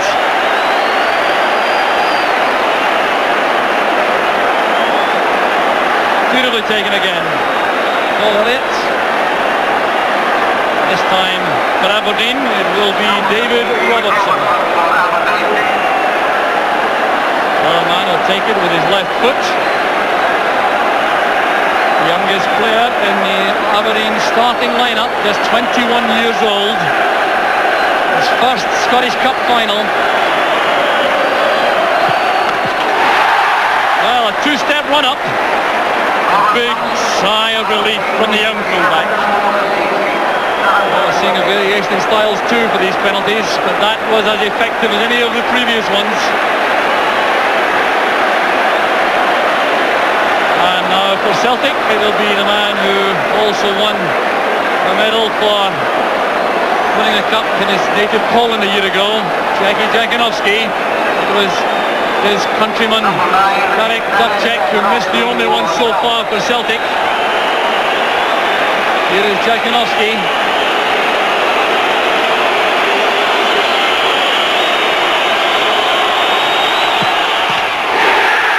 Just inside the post, he's on his knees. He knows that was very close indeed. Holds his head now. Snelders this time, guessing right again, just made it. So again, Celtic have the edge. And next will be taken by the youngest player on the field, 19-year-old Graham Watson. Joined the club from D-Side Boys Club. It's his first big final. His career was threatened by a very serious injury a year ago, and the Celtic fans trying to build up the tension for the youngster. Tremendous noise from the Celtic end.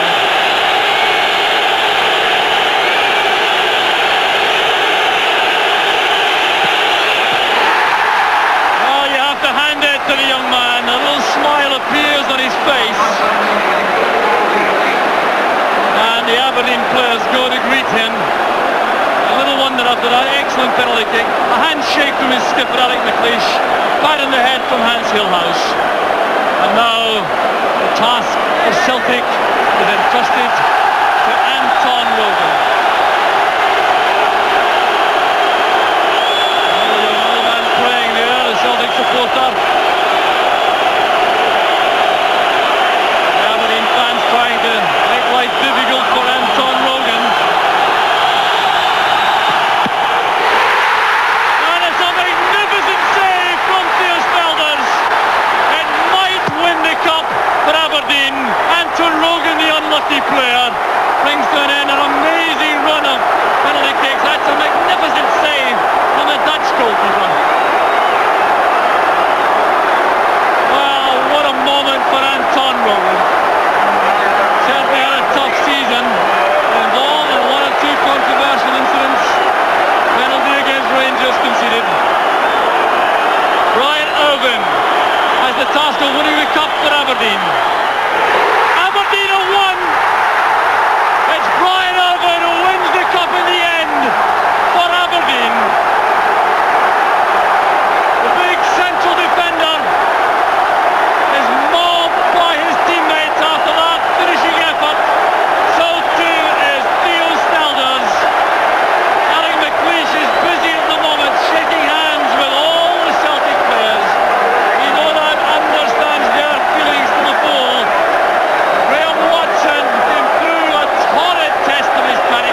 Well, welcome back to Hampden Park. Gordon McQueen and myself were pretty exhausted after that penalty shootout, but tragic for the player who had to miss, wasn't it? Yeah, it was terrible. I mean, I've tipped Aberdeen to win, but I don't derive any satisfaction with that whatsoever. I mean, I think the SFA are respected throughout Europe, and they've done a great job, but I think they've got it wrong this time. Penalty kicks after the first game is a piece of nonsense, and for somebody like Anton Rogan to miss, it's a shame. A shame. Well, the cup has been won. The presentation is going on. Pretty tragic, as we say, but there's Alec McLeish mounts the steps there to receive the Tennant Scottish Cup. Holds it aloft to the Aberdeen supporters. It's been a long, trying afternoon, but it's ended in jubilation for the men from the north. Hans Hillhouse holds up the trophy. It goes right down the line now as the Aberdeen fans celebrate. What a match it was. You can't help but have sympathy for the Celtic players as losers in a penalty shootout. Steve Stelda's made that crucial save from Anton Rogan. So the cup is passed down the line, and the moment savoured by these players. Many of them enjoying it for the first time. One of them is Graham Watson, who scored a penalty kick in the shootout. So there are the Aberdeen fans, still joyous on the covered terrace to our left, as the young men at the front of the terracing remember this moment for the first time. So the players down on the turf now for the photographs for the press, and there's going to be a lap of honour without any question. The Celtic players have already gone to their supporters. They've now left the arena as the Aberdeen players now go to their supporters. And Alec McLeish is with Rob McLean. Alec McLeish, a dramatic ending to a Scottish Cup final. Yes, it's been a long, hard Scottish Cup final, tennis. Scottish Cup final that is, and it's been a good one for us. We got off to a shaky start against Morton. We're getting through that, and I'm just glad that we finally won the first tennis Scottish Cup final. But in saying that, it's a terrible way to lose a cup final and playing it in penalties. Okay, we're delighted to win it, but I feel sick for Celtic. I'm not going to moan at winning it, but I'd hate to have lost that game. Not a classic game, was it? It was a classic game. Celtic, they proved the cricket strong again. Probably over 90 minutes in extra time. I'd say they were marginally the better team, but that's not much consolation for them now. Your central defensive partner Brian Irvin's here. Big Brian, well done. That must have been a heart-stopping moment when you stepped up to take that penalty. Well, I was last to go. I really have no confidence hitting a penalty, so I don't know where the power or the strength came from. It certainly wasn't my own strength that ball went in the back of the net with. Tell me how it felt when it went in. Well, I suppose it's a feeling you'll never be able to describe unless you've been in the position, but if it's any consolation to Celtic, really, I feel for them. We're obviously delighted and very thankful that we've won, but my commiserations to all Celtic supporters in a situation like this. Well done to you, thanks very much. Thank you very much. Alex Smith, the Aberdeen manager, some would say not the way to settle a Scottish Cup final. No, it isn't. We're glad we've won it, but it's not the best way to win a cup final. I'd rather play another replay, but that's the rules, and we could quite easily have lost it at that stage. But I felt over the piece, we played slightly better than Celtic, and I thought we maybe deserved to win it over the 2 hours. What went wrong as far as the game as a spectacle was concerned? I think the first half was played at such a pace that it sagged a bit in the second, and it became a bit of stalemate. Celtic battled away very hard and played well, and stifled us a wee bit. And the result, we didn't really get the chances in the second half like we had created in the first. The way the penalties were going, I thought you were going to get your boots on and come down from the stand. Well, penalty kicks, it's a terrible thing to ask players to go through that ordeal. And I keep saying that, it's a different game altogether for football.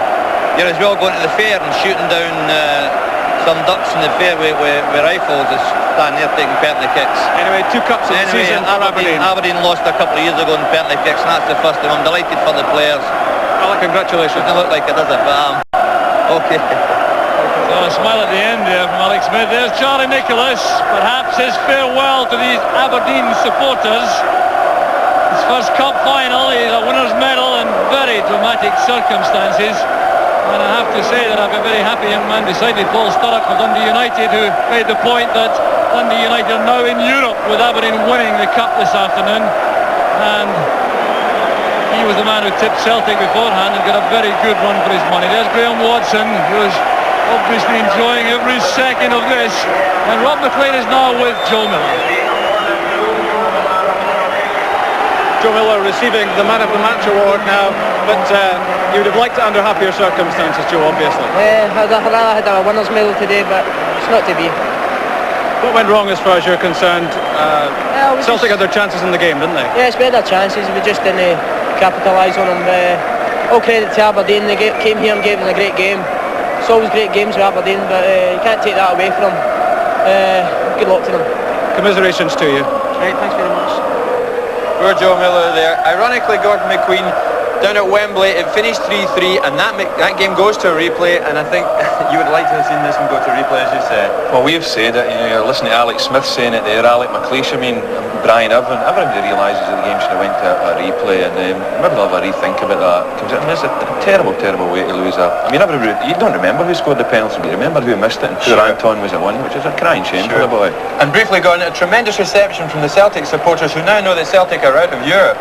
And the Celtic players came round there at the end, and the Celtic supporters to a man stood there and applauded. But regardless of that, Aberdeen are the Scottish Cup winners, winning the 10th Scottish Cup today, controversially, on penalties. Goodbye.